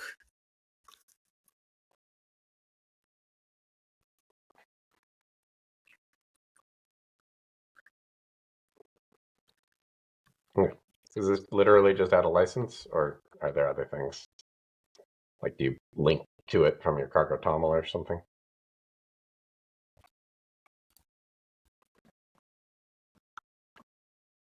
Um, Add the file and change the field. Okay. And Crane's probably building the Nix package appropriately. Oh, so you can include a license file. Mm. Do we want that?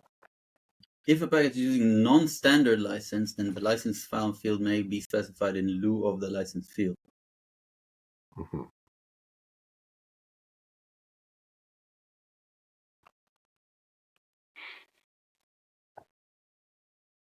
I think we don't need Okay. license file field, Mm-hmm. only the actual license file Okay. and the Great. Where do you get your hands on an MIT terminology. license? Try TLDR legal or that. Do you know TLDR legal? I think I've seen it. Yep.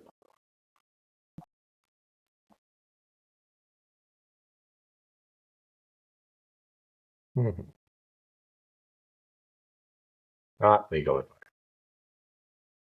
All right. The magic. Molybdenum software. And the copyright is not. I don't think it's strictly necessary. Okay.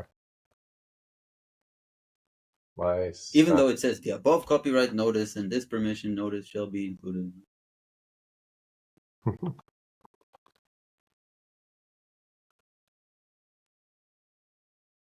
Does that normally get word wrapped? I feel like it normally does. Normally, what? Word wrapped? I feel like I'm not used to seeing it.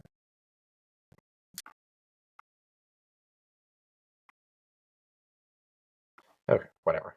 Maybe maybe a different license is word wrap. Yeah. Hard wrap. This one says the MIT license. This doesn't say MIT anywhere in it. That feels odd to me.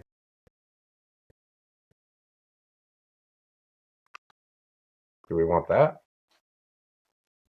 It doesn't matter. Whatever. What a fucking mess. All right.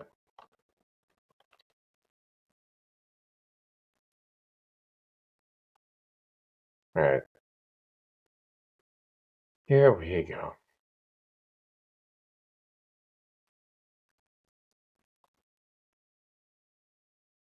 Add a.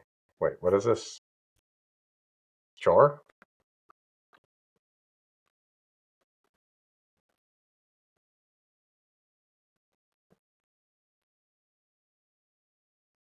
AGPL.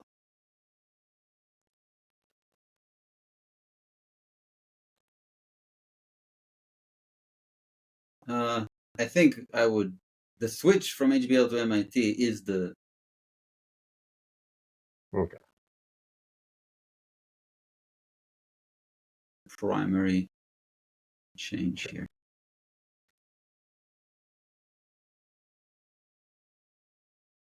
And then I don't want to bother. It's just obvious. Okay. Sound good? You can use the syntax for closing an issue. This will close it. Really? Yeah, you Okay. can say fixes or closes. Okay. Whatever verb you prefer. All right.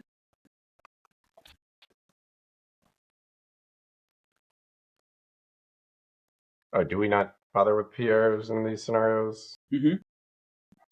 Push Just do it a to next. me. Okay.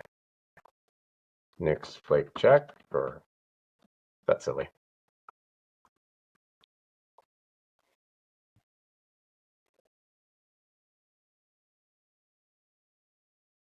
Do we want to let this go, or how are you feeling?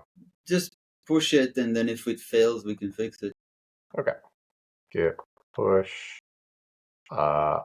origin head But master. I have a Main. kind of a little bit of a question here before you push this. Mm-hmm. Changing the license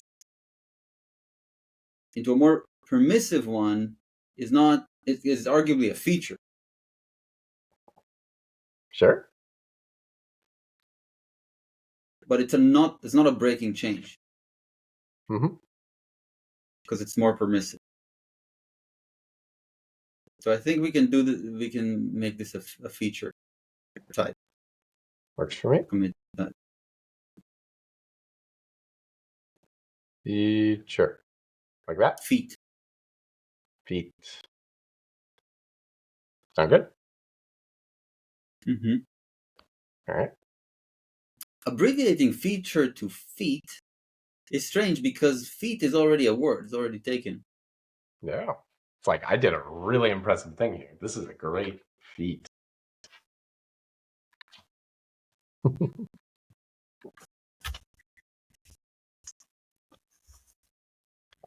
Any idea what this warning I'm seeing is?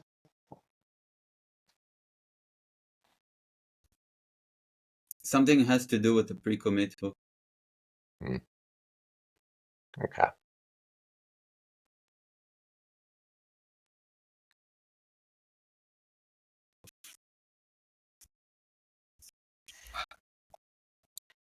Okay. Tired of waiting for that. Push chef. And I'll give us a good push. Origin, head, main. Sound good? Uh, yeah. Boom. Changes must be made through a pull request. That's That's a warning or something? what. Bypassed. Yeah. Okay. Exactly. And yeah, see, that did close it. All right. Very satisfying.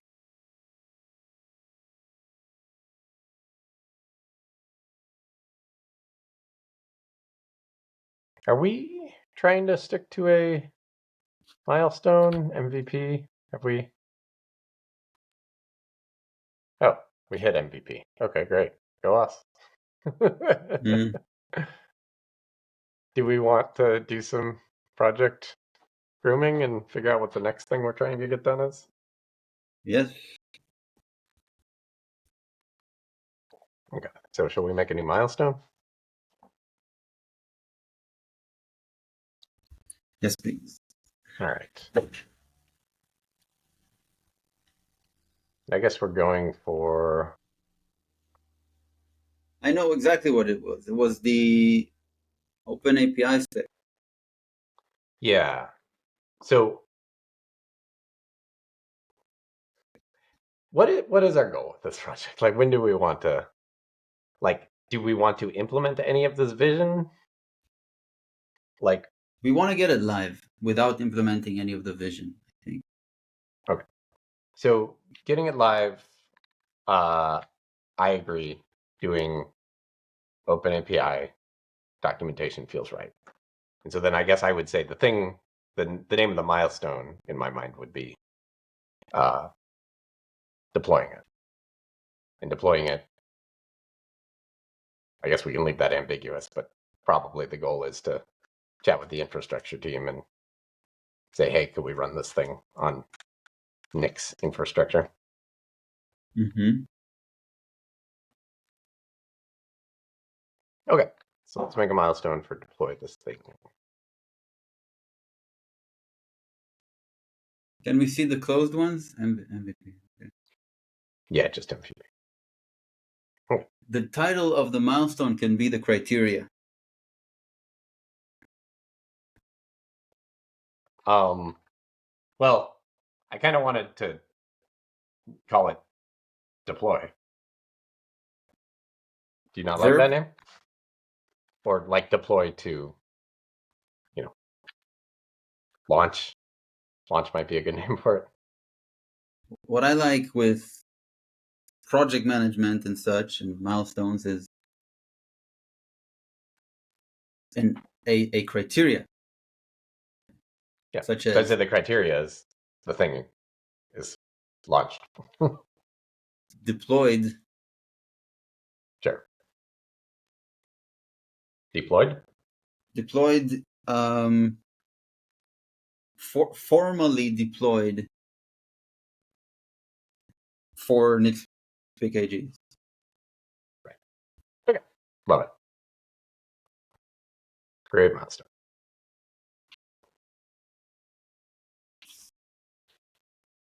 Okay.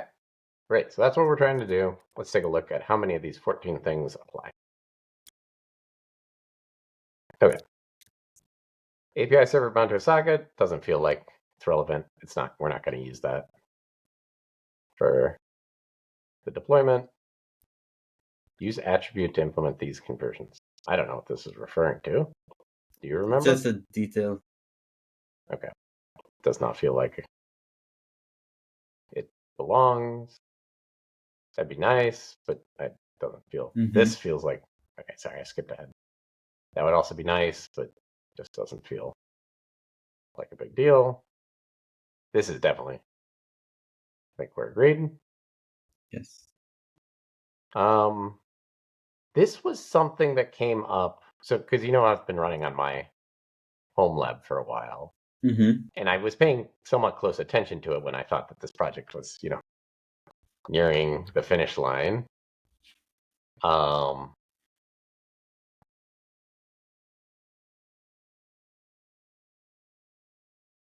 Yeah, so I dug into this a bit.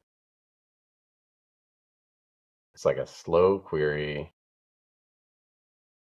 that took a very long time. Yeah, so the fact that we were pushing these like 8 megabytes of text, probably not really an ideal architecture. I suppose, I don't know. I don't know that we have to do something about this. Like, it did work. And like, if we do implement, I guess we're not going to do that as MVP. I don't know. What do you think? Skip it or add it to the milestone? Let's allow it to be a problem. Great. Okay. Hide rocket and API logs. I feel like this is going away once we get to poem. Shall we just Wait, we got to say poem. we're not going to do this? We're using Have we poem. already launched? Okay. So obsolete. We switched from rocket to poem. So we switched to poem, right? Yeah, but we haven't actually done the documentation yet. Yeah, I mean, there's probably poem noise in the logs, but we can file separate issues for those if they ever bother us.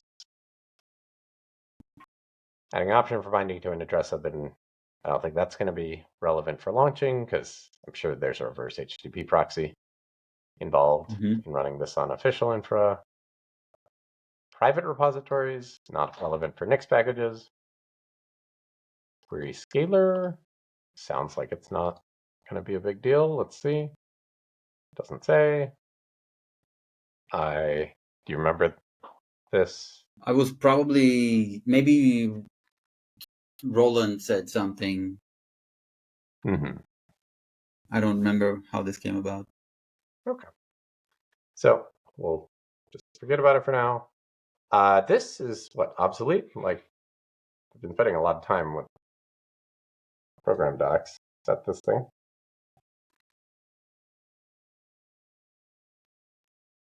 Or is this something different? This is what the kind of not the best title for that. Mm-hmm. What we want is that the building of the Rust docs will not allow warnings. We can test whether this is still the case. Okay. All right. Do we already have deny warnings in Crane? Well, I mean, that's that thing we just filed. That was that line of code, right? The env equals Well, but that's in the NCI env.rust branch. flags. I don't know whether that's new. Yeah. Deny. There's this cargo clippy Yeah, but that doesn't probably not used in building docs. the Rust docs. Mm-hmm. So the answer is no. This is not complete. Okay. So we might, I'll say this might be resolved by the work in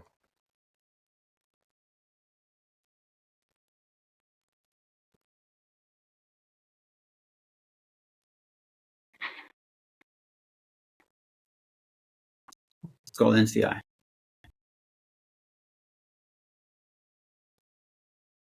here we go. Yeah, but there's nothing there. It's a mob branch. Okay. NCI. And then I'll leave it to the reader. Fine. Actually. Oh, my poor computer. Oh, slow right now.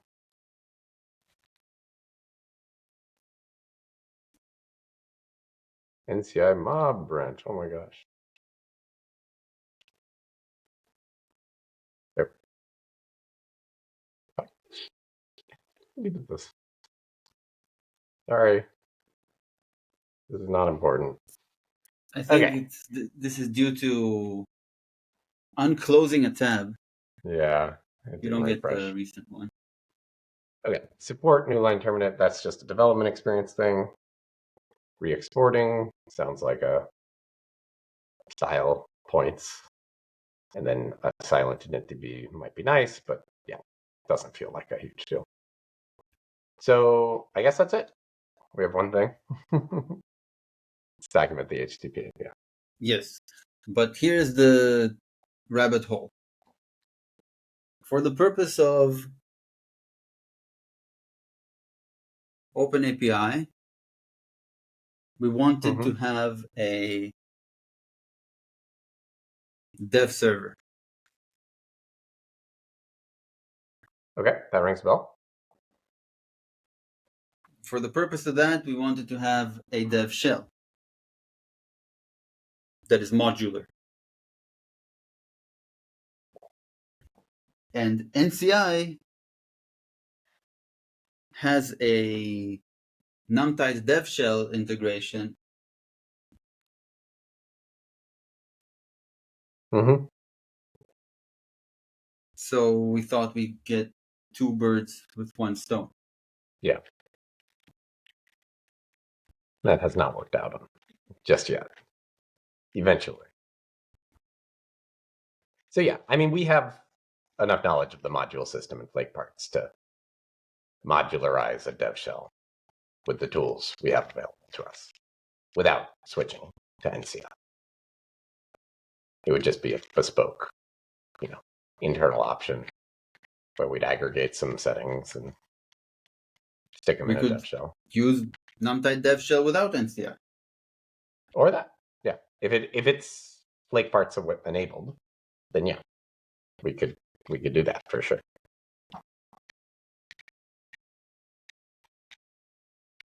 We'd have a conflict, but that's okay. What's the conflict? You mean we'd have a conflict in the NCI branch? Yes. Yeah.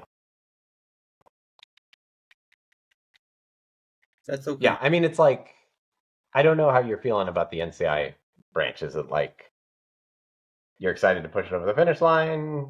I It was am a because I fun. saw the benefit. I saw. Do you remember how much code reduction it is? Yeah, I mean, we got to delete some stuff. But Mm-hmm. it's also like what we could do is we could say, hey, we contributed, we made NCI a better project. We'll revisit this in 6 months and see if the project is like thriving or dead. Like a one-man show like that can't last forever, is generally my opinion.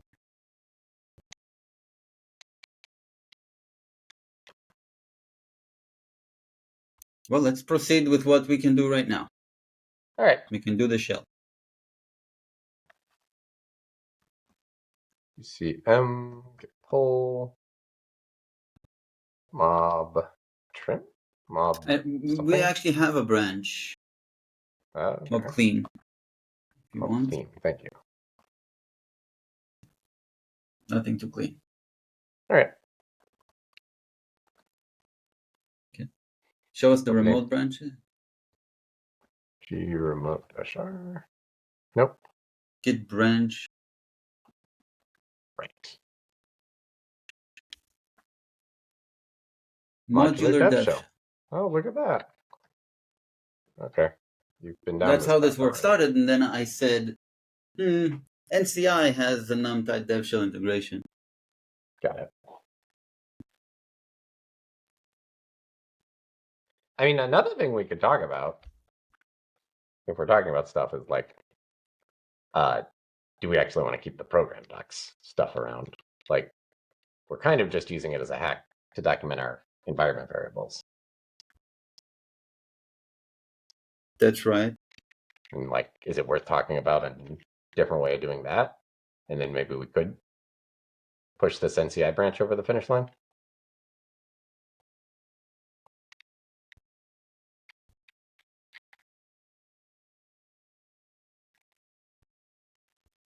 I like having a single source of truth for those. Mm-hmm. And I'm not saying it's not possible to do it in a different way with a single source of truth. I think Nix gives us all the tools for that Right. purpose.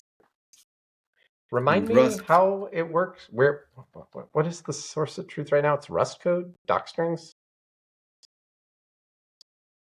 What commit are you on? No idea. Checked out origin, and I shouldn't have done origin / Should have done that. There Yes, but if you don't mind answering this question in main. we go. Yep.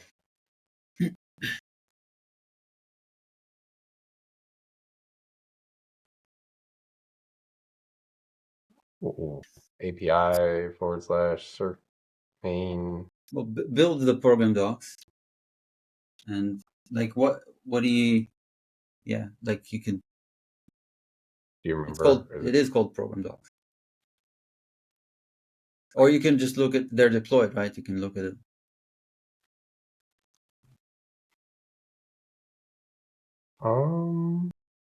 They're linked from the README.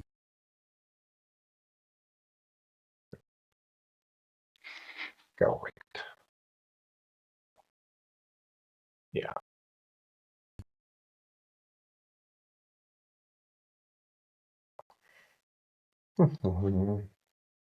This is one program.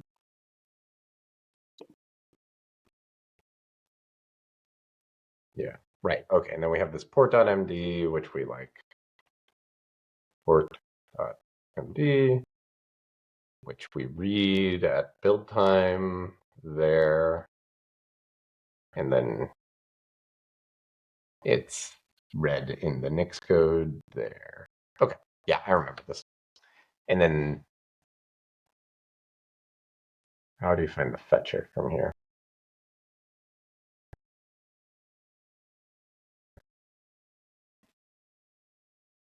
PR tracker.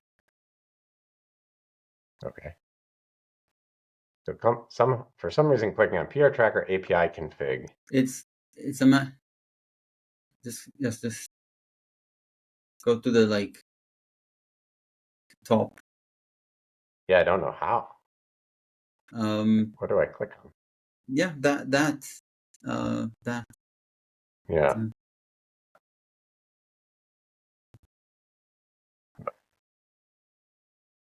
So we document a struct for each program. Yeah. That struct is the source of truth. Right. Yeah. So I've never consumed documentation that looks like this. Like, this feels like library code and not documentation of environment variables.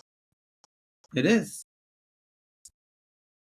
We could solve this differently, I suppose. I mean, I don't know how much of a rabbit hole I'm potentially opening up here, but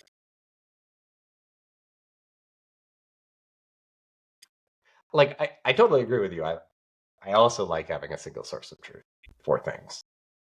I don't know the Rust ecosystem well enough to know is there, how hard would it be for us to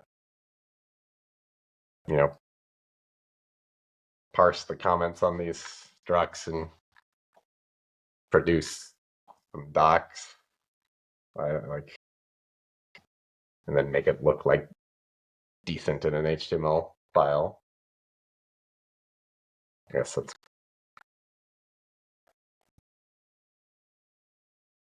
Or the source of truth could be Nix, and Rust could include literal Rust code produced by Nix. oh.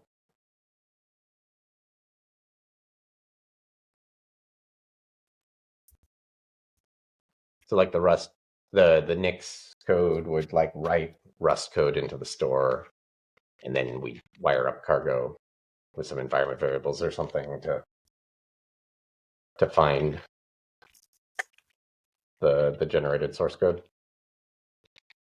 Yeah, I think that's possible. So the source of truth would be Nix code, and then it would serve both the program and build an additional thing from that, the documentation. So how would what would this page end up looking like here?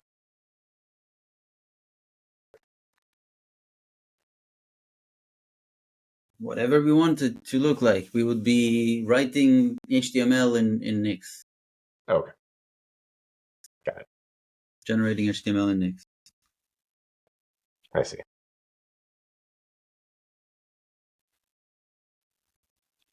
Okay.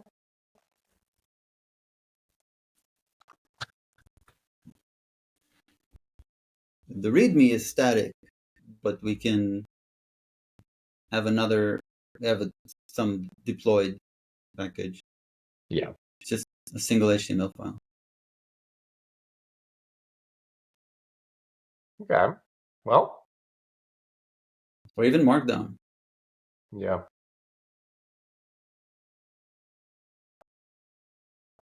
That I mean, it's a little appealing to me to do that because I'm not in love with these docs, and I feel like that would make these better, and it would also let us push the NCI branch over the finish line.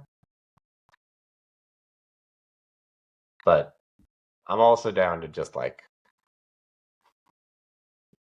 we identify something else to do. Use Doc will probably respond on that issue soon enough. Yeah. Even if he cannot fix it immediately. Mm-hmm. Maybe it's a Dream to Nix problem. Right. That's fair. So we What don't need to make a decision. I suggest we do make a shell, because we can do that. Okay. I think suppose we could start by looking at what has been made in that branch.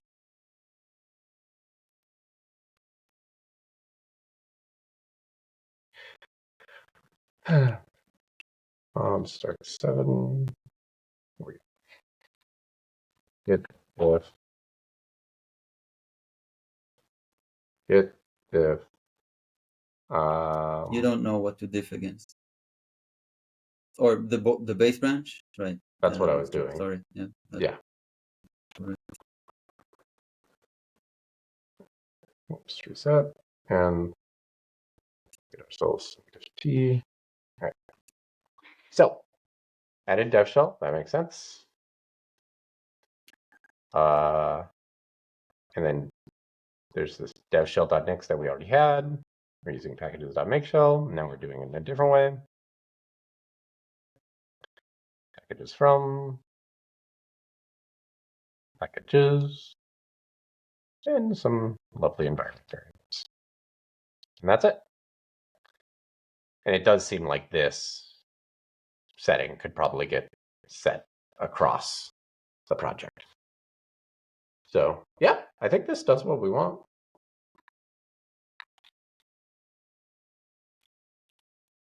I'd start by rebasing and I think we can get to work. Okay. Rebase. Yep. I'm done. Get stash.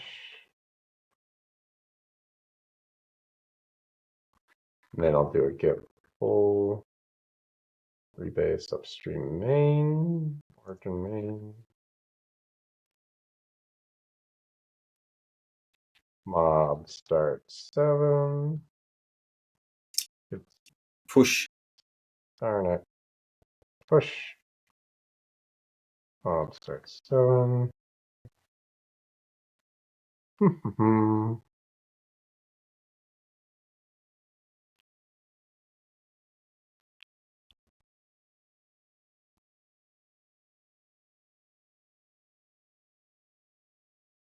And a git stash. Okay, great. Conflicts, what fun. Okay, I will rotate over to you. Next. All right, go for it.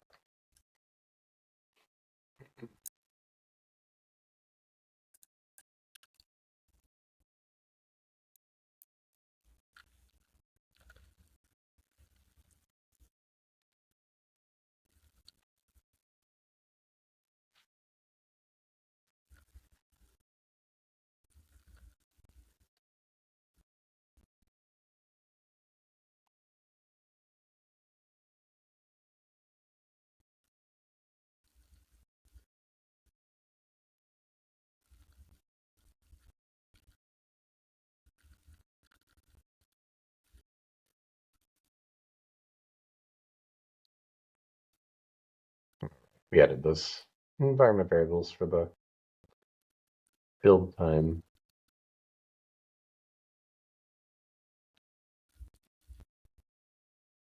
These.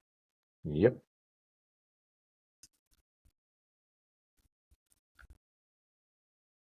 I think we need git too, right?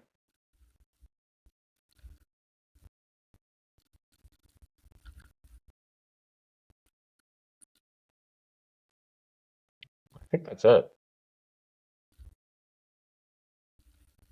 This. Oh, the shell. Good eye.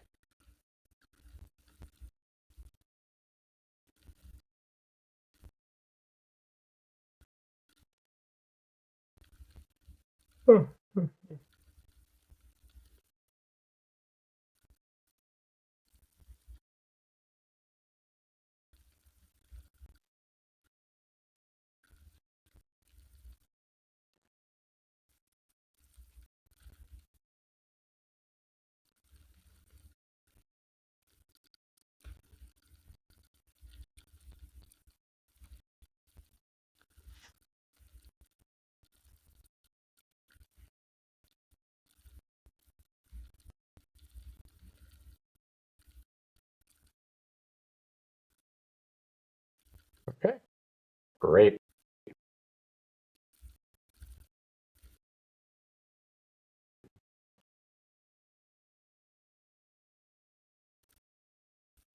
Okay. The modular dev shell means that some of these things don't belong here. Sounds good. So starting with this is for the fetcher, right? Yep. So fetcher default. Mm-hmm.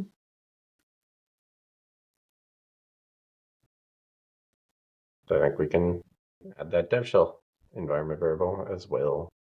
Check dev shell default and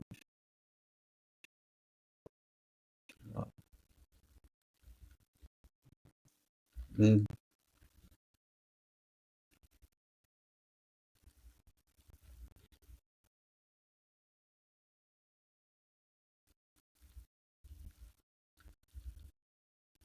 Okay.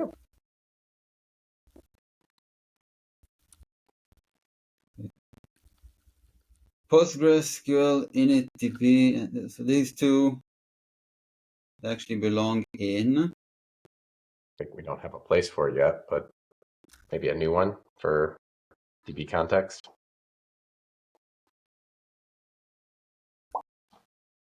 Yeah, but that don't they?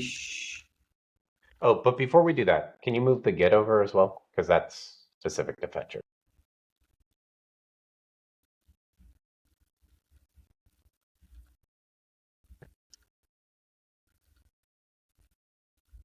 Perfect.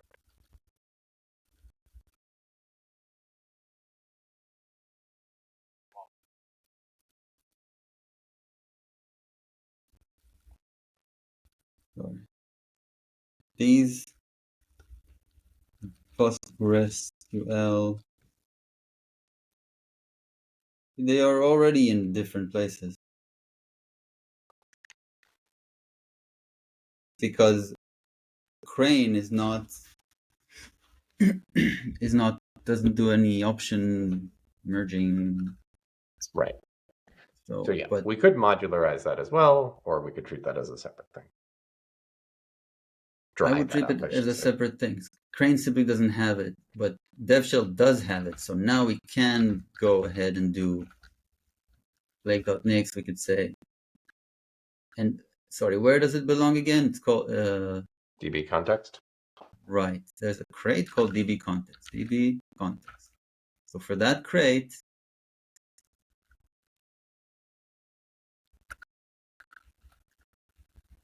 DB context. For Mm-hmm. that crate, we could do that, right? Yeah.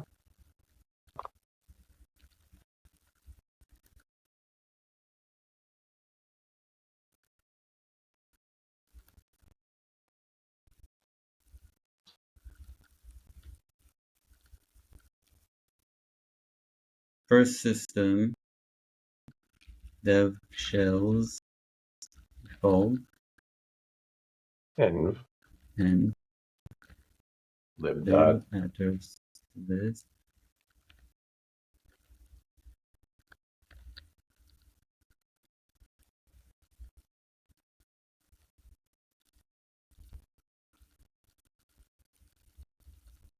Beautiful.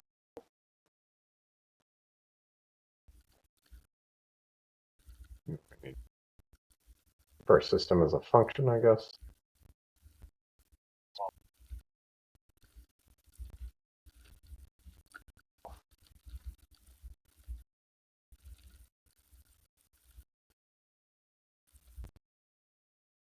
What about this? SQLX offline. Yeah.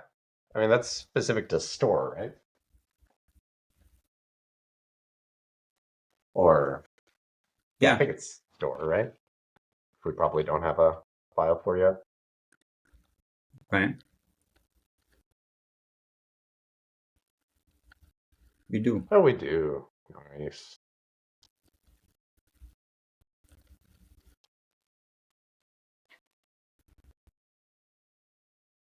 But I'm an early rotator. Early to bed, early to rotate. Okay. Mob start 7. Here we go.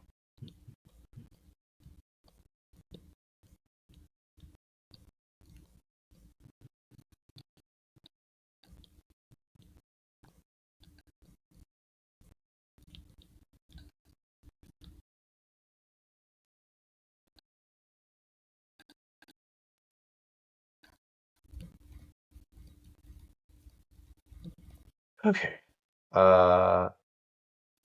Did you add SQLX offline? No, Yes, there it is. Oh, okay, but you didn't remove it from the old place yet. I didn't add it to store. Store.next. Here we go. This is going to be devshells.default.devshell.end. Huh? No, just .end. Okay. Devshells.default.end. Great. And this will go under lib. Under per system. Thank you.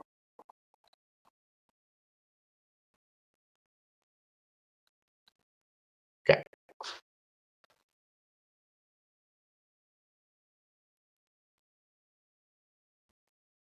Great. What remains in that file, the dev shell file? So, Startup git hooks text. I believe that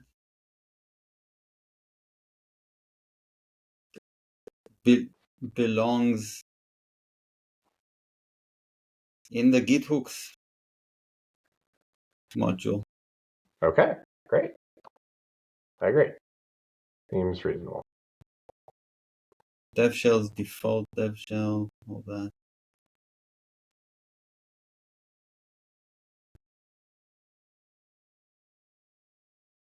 And that config is the config of the per system. Ooh, what a thing. Okay. Thank you.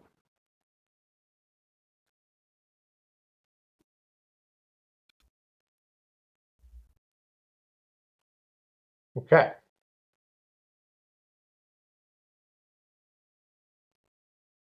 All right. Love it. And then this line can go away. And then the packages from is, I mean, we could break it up, but this is also solid the way it is. I don't know that it even works. Do you have cargo in the shell?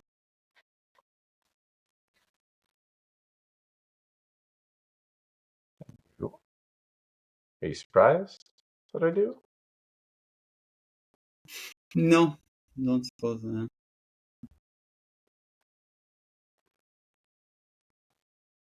Try cargo test. Before you do that, let's take a look at packages, those two dev utils, right? I think now they can. I don't believe they belong in the shell explicitly. I believe they belong in their own. I suppose this one's arguably store related, and this one's DB context. No, I guess util is the name of the crate. Right. Util. If we should have a util Okay. Flake part. Module. Yes, we do. All right. Works for me. So hopefully this thing merges. We'll find out.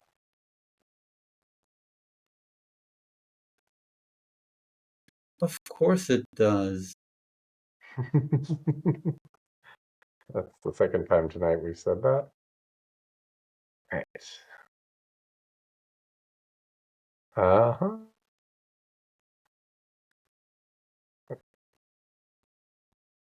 And then dev utils. Just inline them. Yep.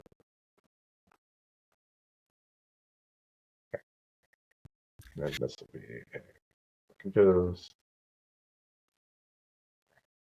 Now the SQL X CLI. Is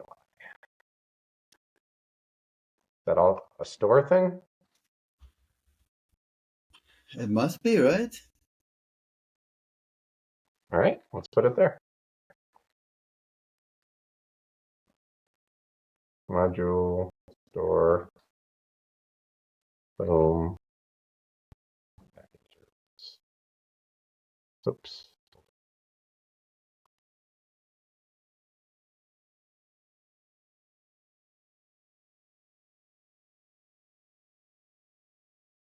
Something like that.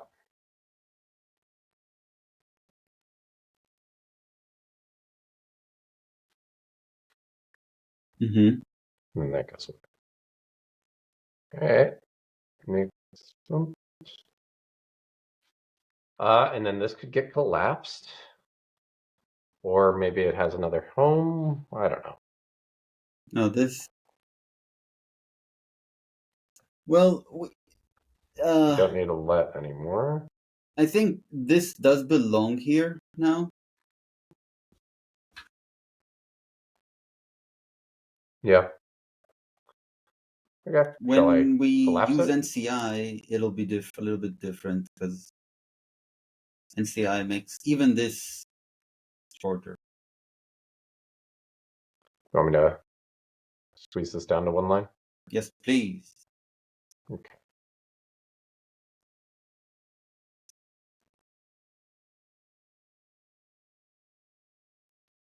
Okie. Very, very cool. Now we can do a cargo check. Cargo clipping, perhaps. Make sure everything's still buildable and all that. Wonderful. Up next. Go for it.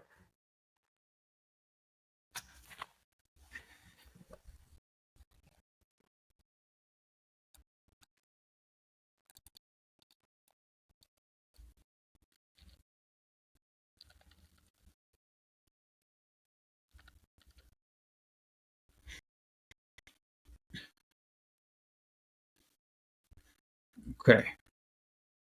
I should be able to next flake check, and I should be able to cargo test. Let's do that first. Yes. Cargo test is the more interesting experiment. Oh, CC now found. Exciting.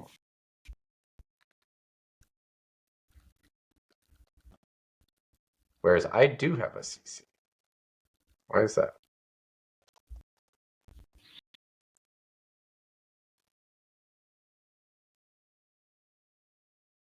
Why is that? I wonder if I have something else in my shell. Yeah, so I've got to use nix-p. Let me edit my nvarc real fast. Test something out.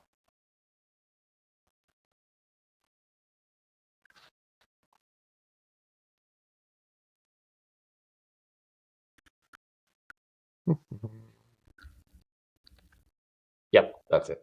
Okay, I have some other stuff that happens in my durenv that happens to pull in CC. I've got this use nix-p mob. I'm going into create utils. I see the toolchains here. But obviously, we have the toolchain because we're doing packages from, right? We're doing packages from the dev shell. I think we should have the toolchain. But that also doesn't make sense because the toolchain must have CC. So I could try to add the toolchain explicitly.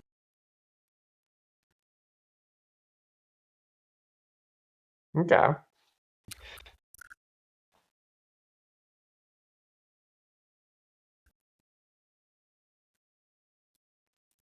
It would be this. In this is all persistent. Yeah.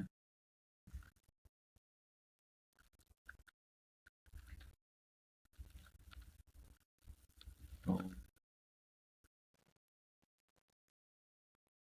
yeah.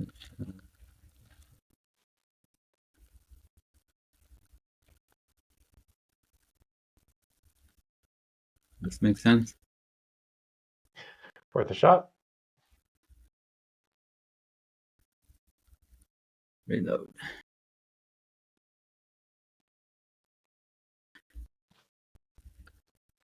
I don't have CC.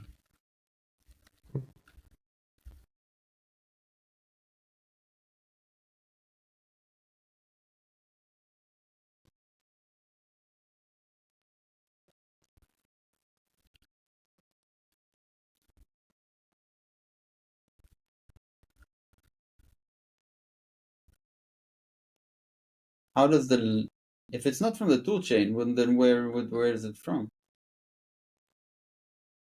Well, it's true. CC is not part of the Rust toolchain, is it? Yeah. I think this is. I think Maybe. Crane provides a shell, but Oh. we can't use it because we want to merge it with a dev shell. So what about the changes in this PR caused us to lose CC? Here's the dev shell. That's what I'm confused about. We weren't using this function. We were using this function. Were we? Yeah. Show me? If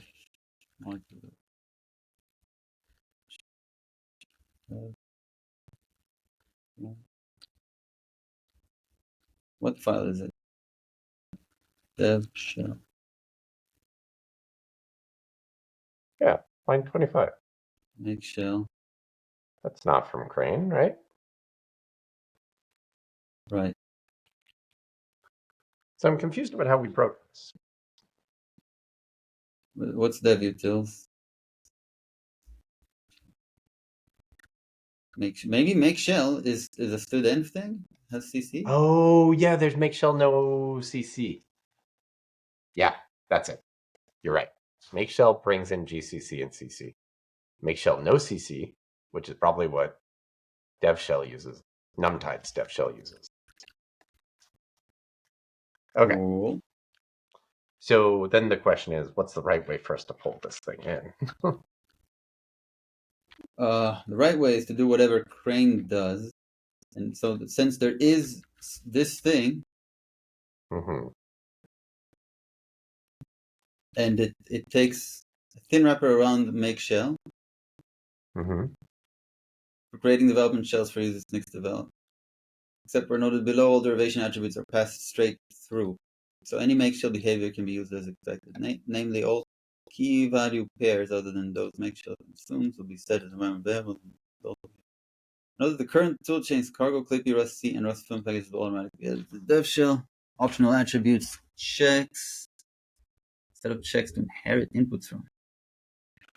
So this has Mm-hmm. features, but we don't want to use it. We want to kind of take part of it, use part of it. I'm not sure if we can do that. Like maybe packages from that. You think we can do that? I don't know. Packages from so CraneLib dev shell. So the packages this and dev shells defaults dev shell. Whoop. Pardon me. Packages from lib.make shell packages. I don't know. set empty set. Our Maybe. crane lib is instantiate. No, it's this. It's crane because it's our crane. Okie dokie. Could possibly be that. And then, Excuse me. do you think this should be here? Reload.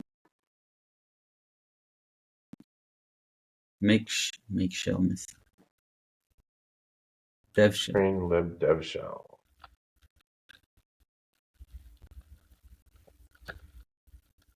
Probably gonna need parentheses, right?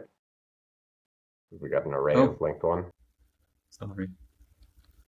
Oh, Rotate as well.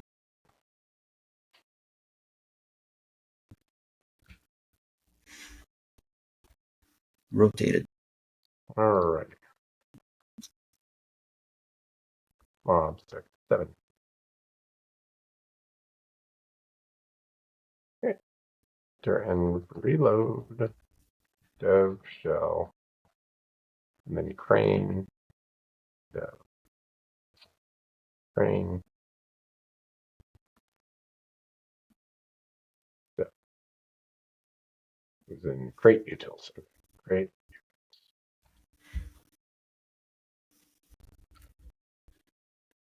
Next. All right. CC. Rusty. It ended up with a Rust C. Oh. Sorry, I missed it. Did we get it? Nope, we don't have it. No CC.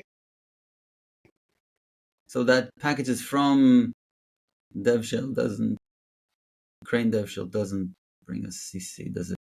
Yeah. Doesn't Now I would be curious to see if this would have brought us CC.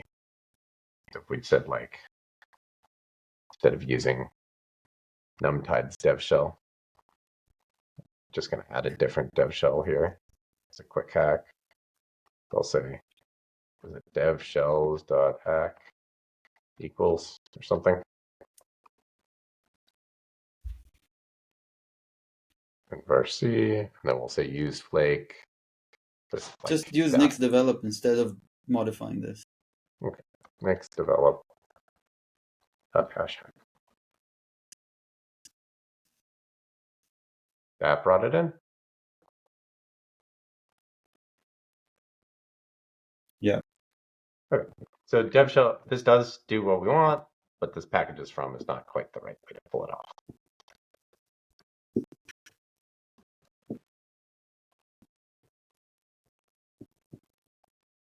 Dev shells. Super interesting. Let's see what more API Crane provides.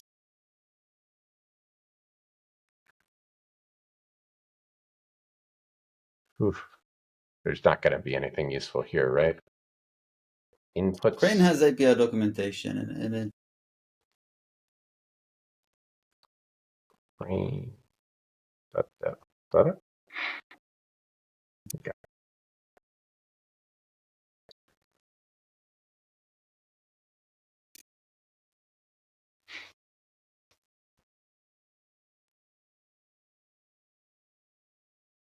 I know they don't mention CC, but we are getting it somehow. So what do you want to look at?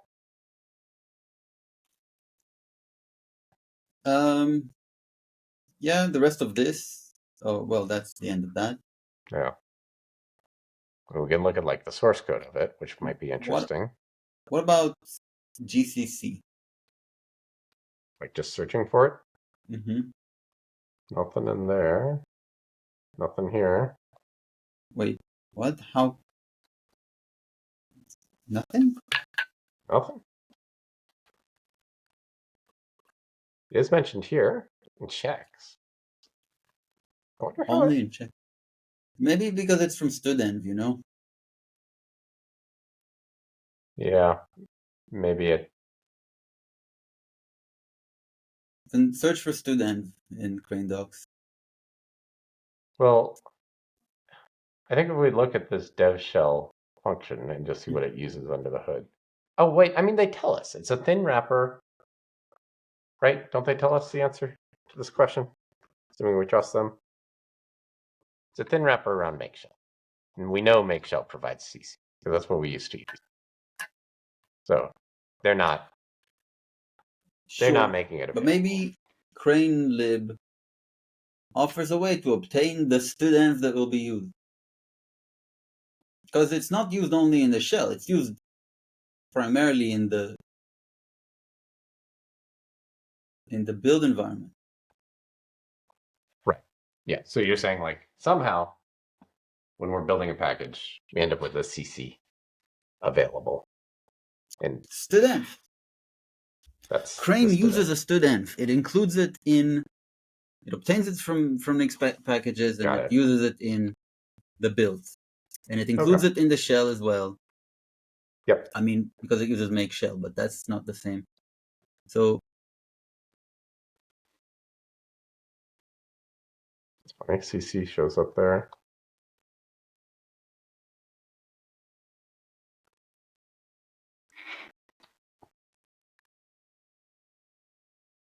Can override the underlying make shell.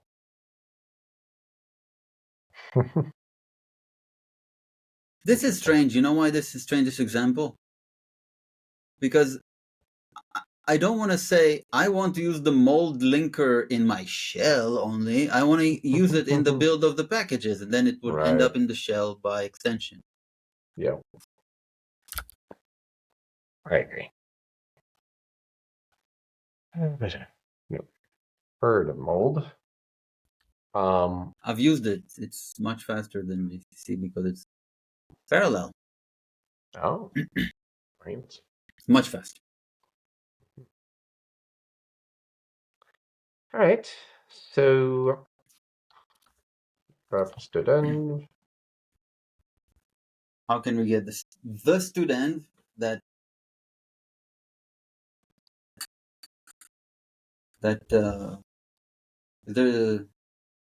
didn't find student in the options, right? Yeah.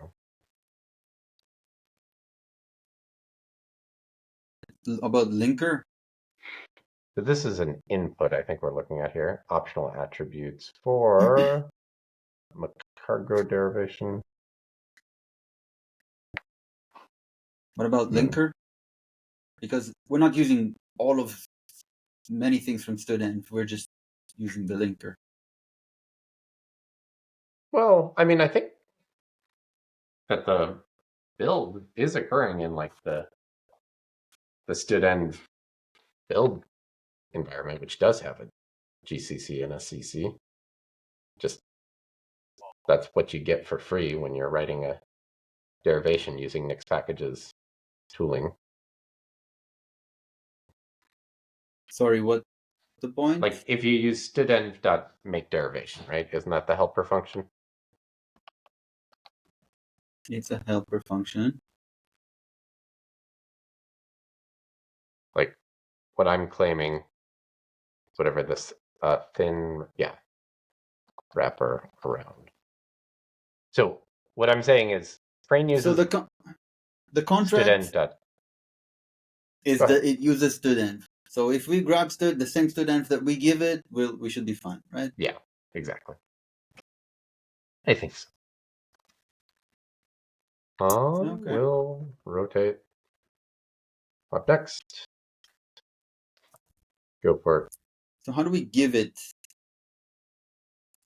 How do we add? Just give it packages, and then it pulls it off of packages. If we wanted to be explicit, I think we probably could pass. We might be able to pass a student explicitly. Yeah. It's documented. What if I do this?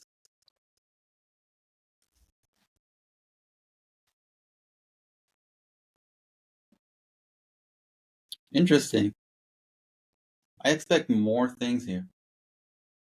Yeah, I would expect GCC to show up. Isn't this a scrolling list, though? Oh. And what GCC is in student? It's probably pluggable, but like, yeah, you could Wait, probably what if do I do this? Stood and no, stood env is Nah, not a package. I don't know what it is. Should env It's a what, like an adder set with it's some helper functions? yes. I wouldn't be surprised if it has a GCC on it, or a CC, or something. You mean mix REPL stood and CC? Yep, there we go. Okay. I don't know if that's a package. I don't know what it is. Might be some other data type. So this doesn't seem to be necessary because of that. And that's just a Hmm. general shell property. That's why it's in the dev shell, right? Yep. But this is like I want pkgs stood and Yep. not that. And also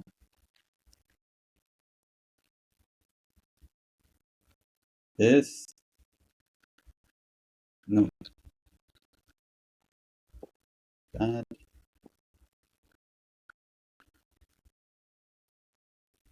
Cool. reload.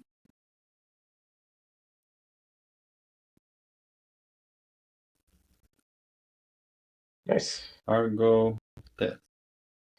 I think we're in business.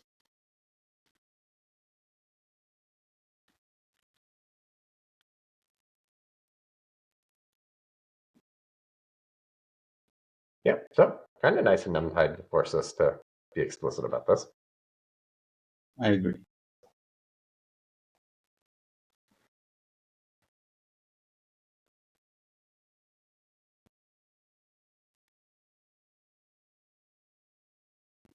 Success.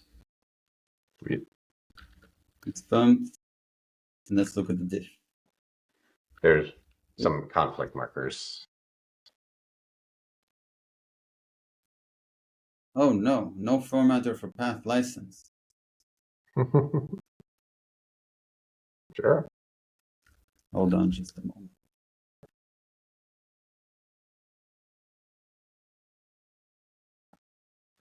Come on. Switch lane. Come on.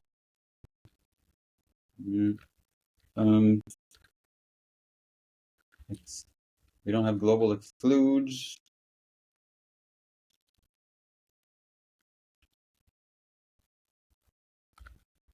Don't we already have an issue about this thing? What do you, what? Don't we have an issue that we in our backlog about addressing this? It's a different file. I don't think the issue is about a specific file. The issue is about the issue is about specific file. The issue is about a specific file. Issues about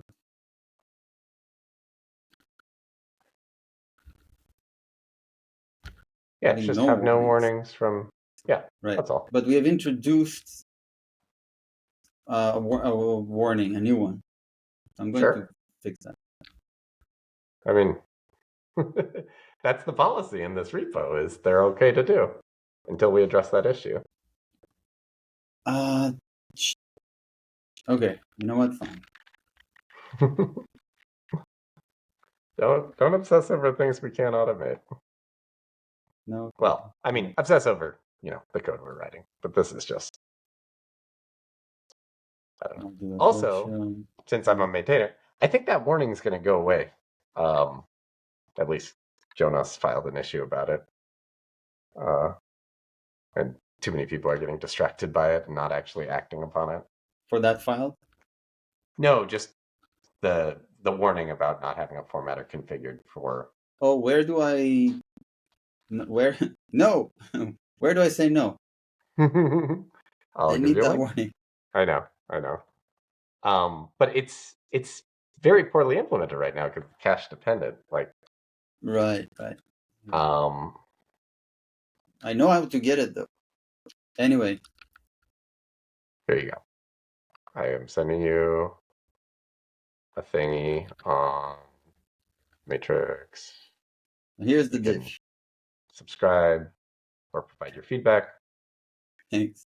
I mean, I think he wants to add by default it's off and you can opt into it sort of thing. So dev shell is a new in the flake lock. In the flake, it's dev shell, and there's a follows. Let's do Nix. No need for metadata, right? Because we saw the flake lock changes. So yeah, actually small change, huh? Yep. This and then the DB context a new module. This Delete that. is no details.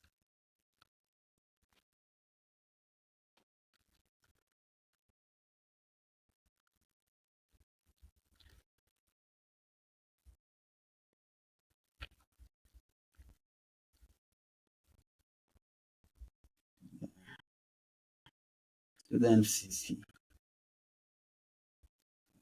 DB context has these two. Dev shell is exploded. What Mm-hmm. remains is the import of the flake module. Well, it's not remains, it's a new, it's an addition. Yep. And the package is from, which is general, so it doesn't belong in anything. But all this stuff that is should not be here. It is distributed to fetcher default, GitHub GraphQL schema, and Git. Git hooks has the startup hook, which probably works. Store. I don't really understand the store versus util thing. Like, I mean, these two crates that I just don't keep in my head. But it feels weird that like SQL XCLI is in store, but then SQL XCLI shows up again. Wasn't it because we had to separate them for like? Don't we have a third one for the schema or the migrations or something? Oh no, util has the migrations in it. Okay, yeah, you're right. So the migrations couldn't go in the store because we run our own helper and Rust that wouldn't compile if you hadn't actually run the migrations. So yeah. Okay. I think this is fine. It's just reflecting a weird thing that isn't really under our control. It's just a architectural issue with SQLX. All right. I like this. Yeah. Okay. Mob. I'll do a mob next, and then a next like check, and then we can merge it. It'll be faster here. Great. Cool.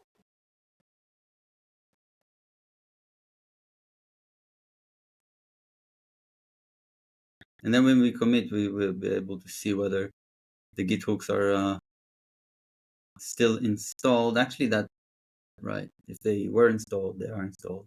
We need to remove them, and then see. Yeah. Tricky.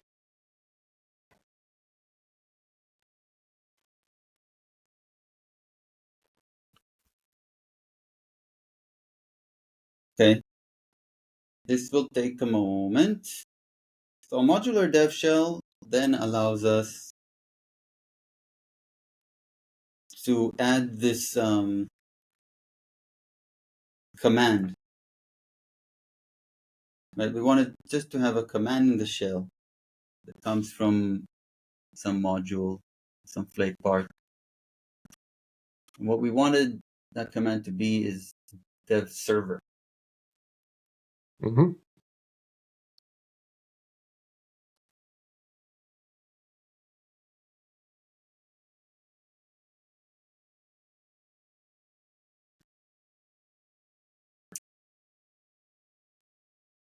dev server of our motivation, it was not the API to play with the API, but was to play with an endpoint that wouldn't even exist in this branch. Right. But we can still build the help. Like, we'll run it. We'll do the health check. Health check will maybe fail. I'm not sure. And that'll be a useful tool to have in our tool belt. Yes. And it should be pretty straightforward to make.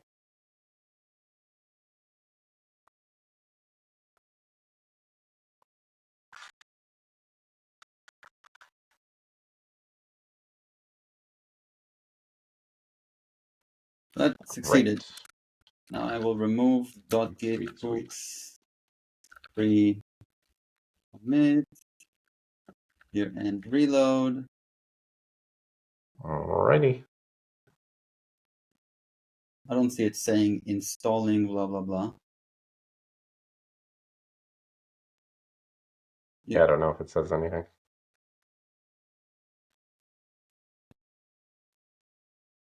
It does. It should say installing.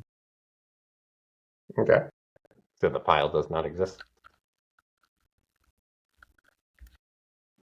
You are right. Does not exist. Okay, good check.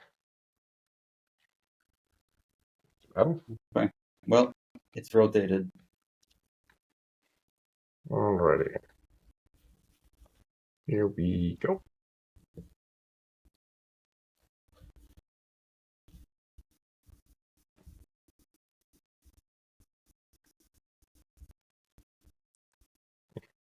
The it's not called pre-commit.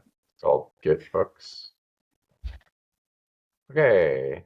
Dev shells default dev shell startup. Okay.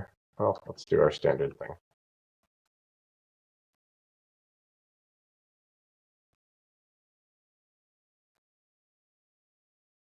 Okay. So let's just start.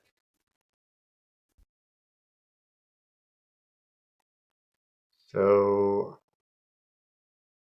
cat.envarc nix print dev and whoops. Nick, what now? This is what use flake does under the hood. I was thinking it might give us a clue about the hooks. Shell hook.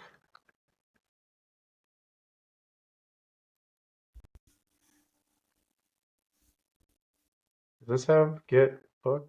Hook? Just shell hook. No get hooks.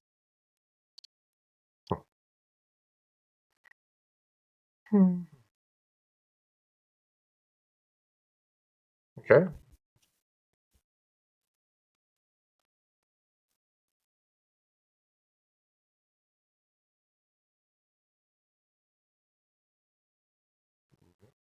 What's the dev shell thing? Okay. Hey, okay, here it is. Pre-commit install. So, okay, there's the code. So it's this env.bash. Sorry, how did you get to it? Sorry, I made a wild ass guess. So I went here, I was about to give up, and then I was like, oh, hey, I see this thing. Maybe that's worth looking at. I went in there, and then I saw get hooks. I was like, this is the business. So what's up? Well, I mean, there's code. I thought that delete, and I even think that I have experience that deleting a single hook there and then running derenf reload would result in that hook being reintroduced. Yes, I think we've tested that together. I made a comment about how that would be hard to test, and you were like, what do you mean it would be hard to test? That would be easy to test.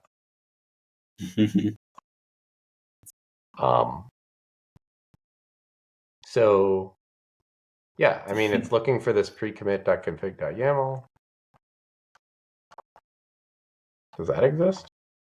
You could delete that. Does exist? I just want, That's I mean, ephemeral. like, are we actually invoking precommit? Precommit. What do you mean? So this is the shell startup code right here. And it says, like, if this string is non-empty, then for stage in pre-commit, which is like just a single stage, then we call pre-commit install -t pre-commit. So that would be this one. We call pre-commit install -t and then the state. So I bet if I run that by hand, do we even have this though?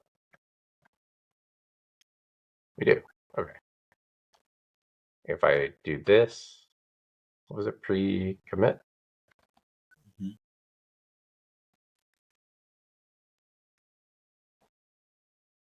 Huh. I don't particularly mind the details here. So maybe it doesn't support deleting a single hook. Maybe we need to delete that dot file. Maybe that's what it considers installed. Doesn't check further. Okay. Reasonable question. Yep. Right. And oh, we tried that. But you're right. Okay. Good call. So it probably was running pre-commit install -t stage whatever, and just that didn't do anything under that. All right. So that was a false alarm. We can just push to main. Yes. Mock done. Oh,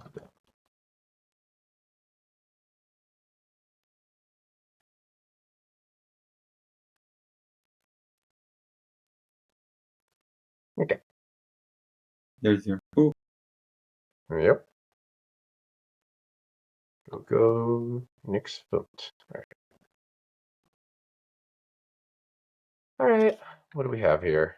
It's a refactor, a chore. It's just a chore. Great.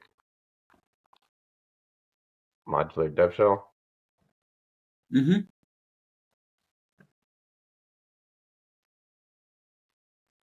I'm fine Closes. with that. Oh, we have an issue for this? No. No. Do we? No.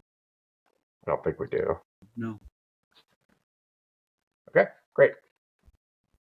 Look good? Mm-hmm. Okay. Git, push, origin, head, main. Sound good? Yes, please.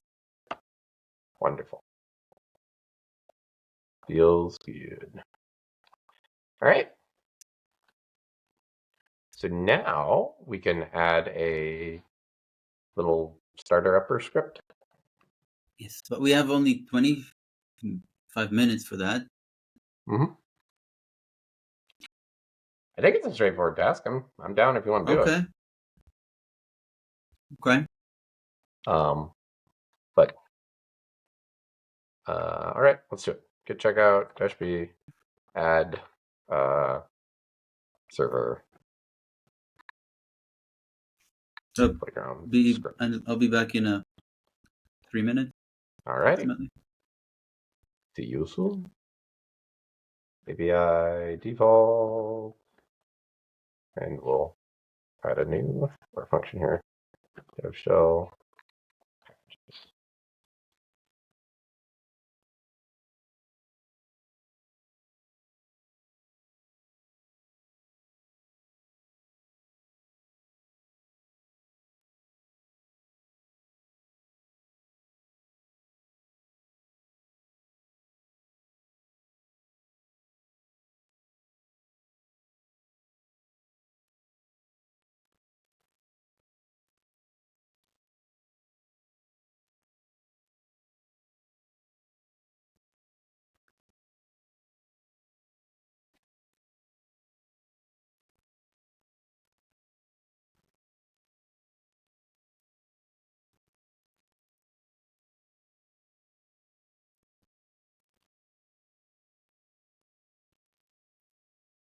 Okay.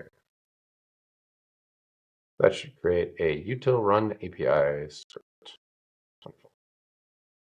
Step shell.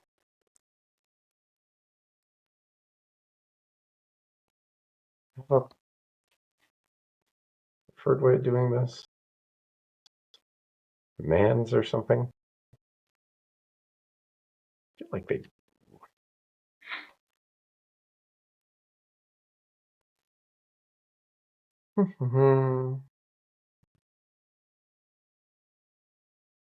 Menu. What do we want?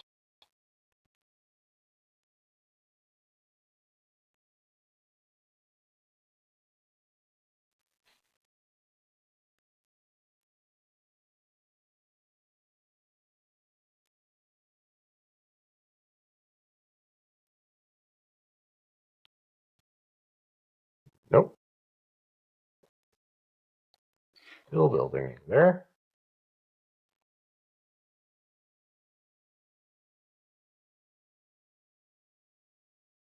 Menu.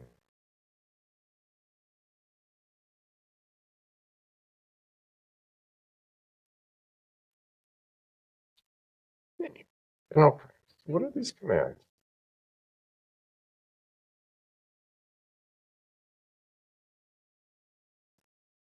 Dev shells are run all possible. What is a command? Add commands to the environment.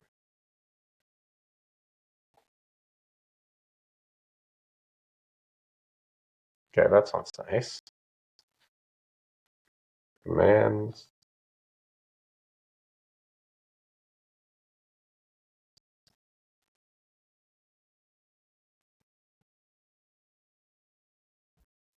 I'm back.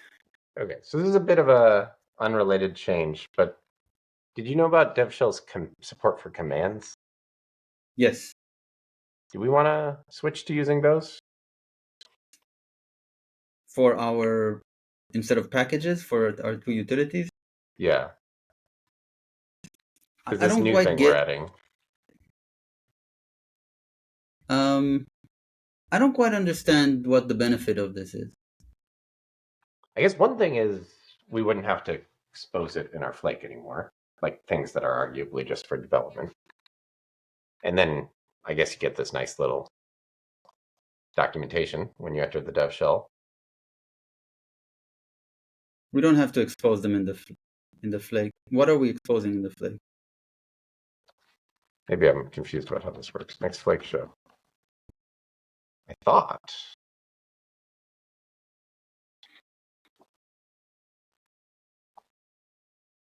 These things. No, not these things. Yep, never mind. Yeah, okay, so it's just the util dash. And I guess the thing that's kind of weird is the only way people know about the helpers that we provide are. Actually, I have no idea. How do people find out about these things? They don't. So that's the benefit, right? Yes.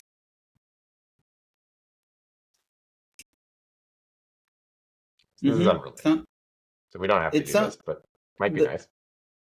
the thing with commands. Can I see? Because I don't want a. I want a command to like I like the. I don't see why I need a new API. I kind of want to maybe wrap. I don't want to change those commands. They're good, right? They're scripts. They do what they're supposed to do. I don't want to change what API we use to make them. If I could, see what I'm saying? Like if we could use commands and then pass a derivation, Well, yeah, I think that's what we do. I was just looking it up. the You give command a is text. command or a package, maybe? I don't know what that is. Used to bring in a specific package. It will be added to the environment. So I think we would do package, right?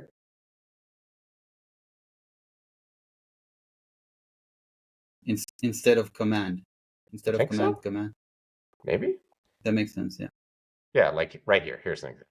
So I'd say I think we do package and Well, that is that's the string, literal. It says package or string. Convertible to it. Oof. Yeah, kind of lame. They're like pulling attributes out of Nix packages, I guess. We don't have to do that. I Mm-hmm. mean, what's nice is we haven't documented the utilities. We've been working on this project long enough that I forgot what the names of the utilities were. So I wouldn't mind a refresher every time I open up a dev shell. But this is also totally a tangent. Feel free to tell Yeah, me. let's do it. It's easy. So It's easy win. util.nix. So devshells.devshells. Are you in main? I'm on a branch with the wrong name, but I Go to mean, main. Do it in main. yeah. I mean, there's nothing else in this branch, I think. But sure. Okay. Next, GC get stash. Start dash dash create. Get stash pop. Mob next, GCM, get pull, and get checkout dash b dev shell commands.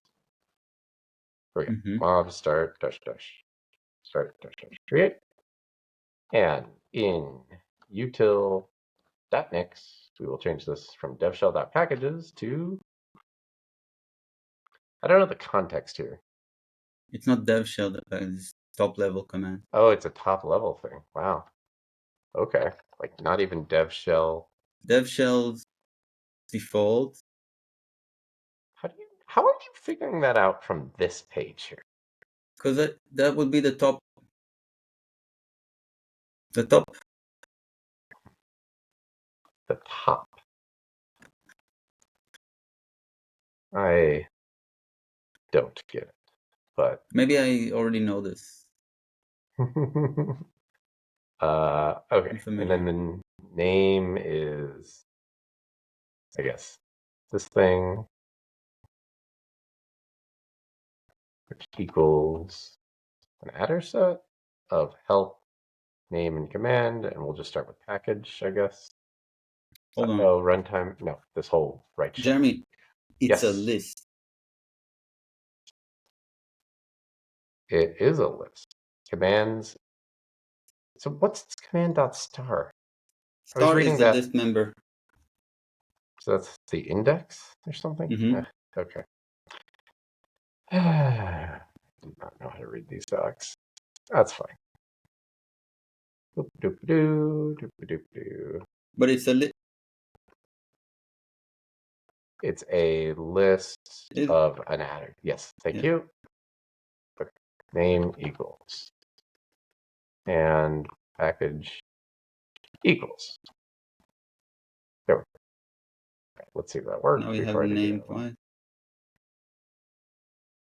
Thank you. Well, yeah, That's just a consequence of what we're doing here. Maybe I should do package.name or something. Maybe name is not necessary. It'll figure it out. Oh, that's smart. Yeah, you're right. They don't specify it here. Okay. Love it. We could give it a category if we wanted, but there it is. And then util SQLX prepare. Love it.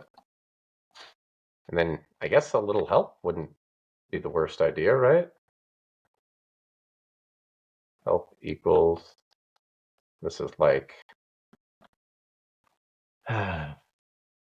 build the .SQLX directory or something. When did we ever need to do this? When do we need to do Oh, what? this is when we modified the queries. Yeah, or the schema. Why don't we just link to the docs for what we're doing here?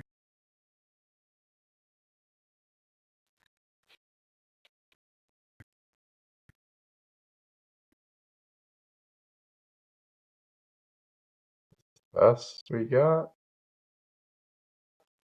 invoking prepare saves. Okay, yeah. So update query metadata. C. Why exactly that?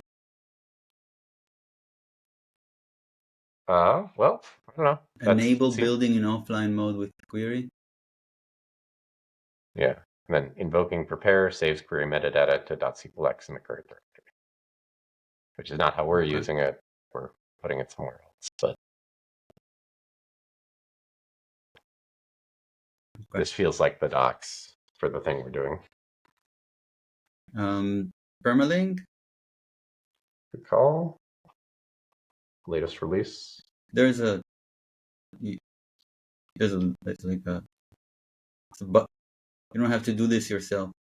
Well, I like having you pretty wanted URLs. a tag. Okay, Yeah. I get it.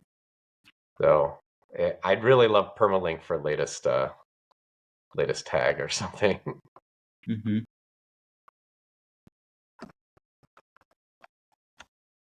Okay. Proper. Thank you. Menu. Can you do this like 2 lines with multi-lines? I don't know. But DevShell's going to try to. Let's see.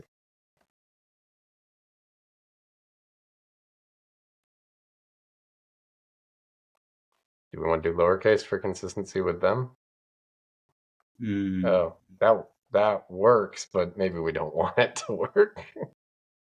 That looks kind of nasty. It doesn't. It's not designed for multiple lines. Okay. Yeah. Oops. That's my music. Okay, so I'll just change that back to a single string. There we go. And then, shall we do lowercase to match their style? This is multiple sentences. So Yeah. doesn't need to be consistent with something different. Okay, great. So there's that one. And then we'll do the same thing again, but with this one.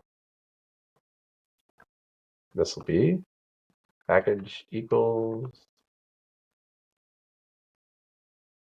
and help equals, I don't know what this does yet.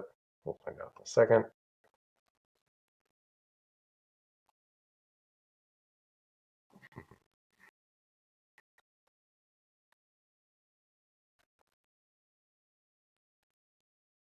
What is this? In the work tree? Yeah, what is all that?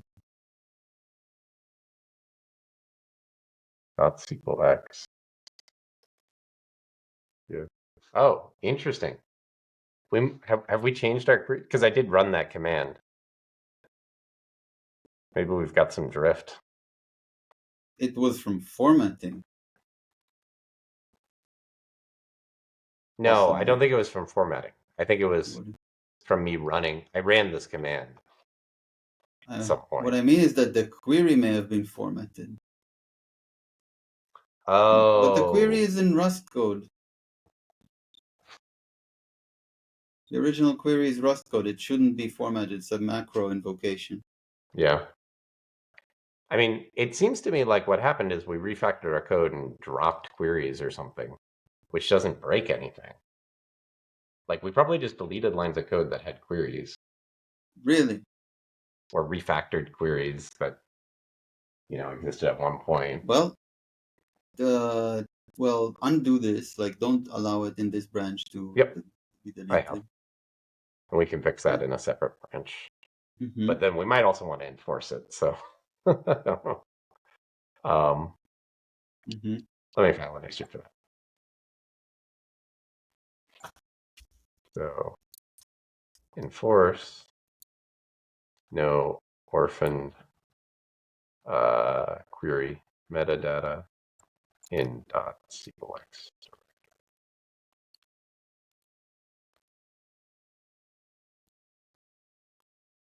Just run util dash. What is it?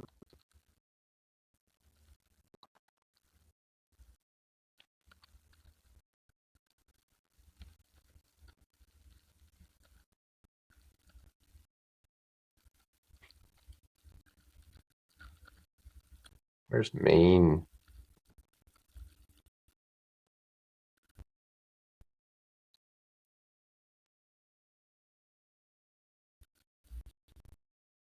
There we go. That's our reminder. Come back to that. And then util db REPL, this is just start a SQL. What is it? PSQL REPL connected to database.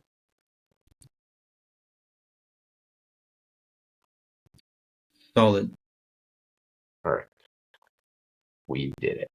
Go us.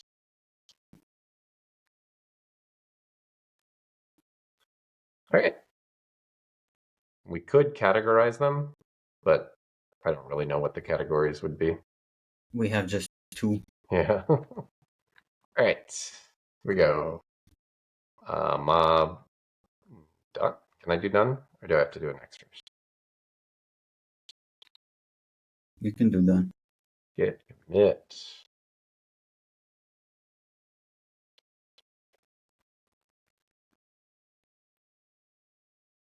Okay. And I will say chore. Mm-hmm. Dev shell Move. command. Great. Works for me. I would like to put your name on this.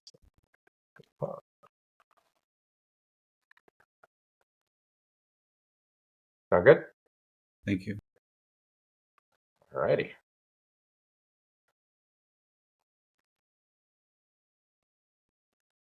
Okay. Git push origin head main, but I won't do that until the build finishes. All right. I guess that's a good stopping point. Mm-hmm. All right. So we'll push it when that hopefully succeeds.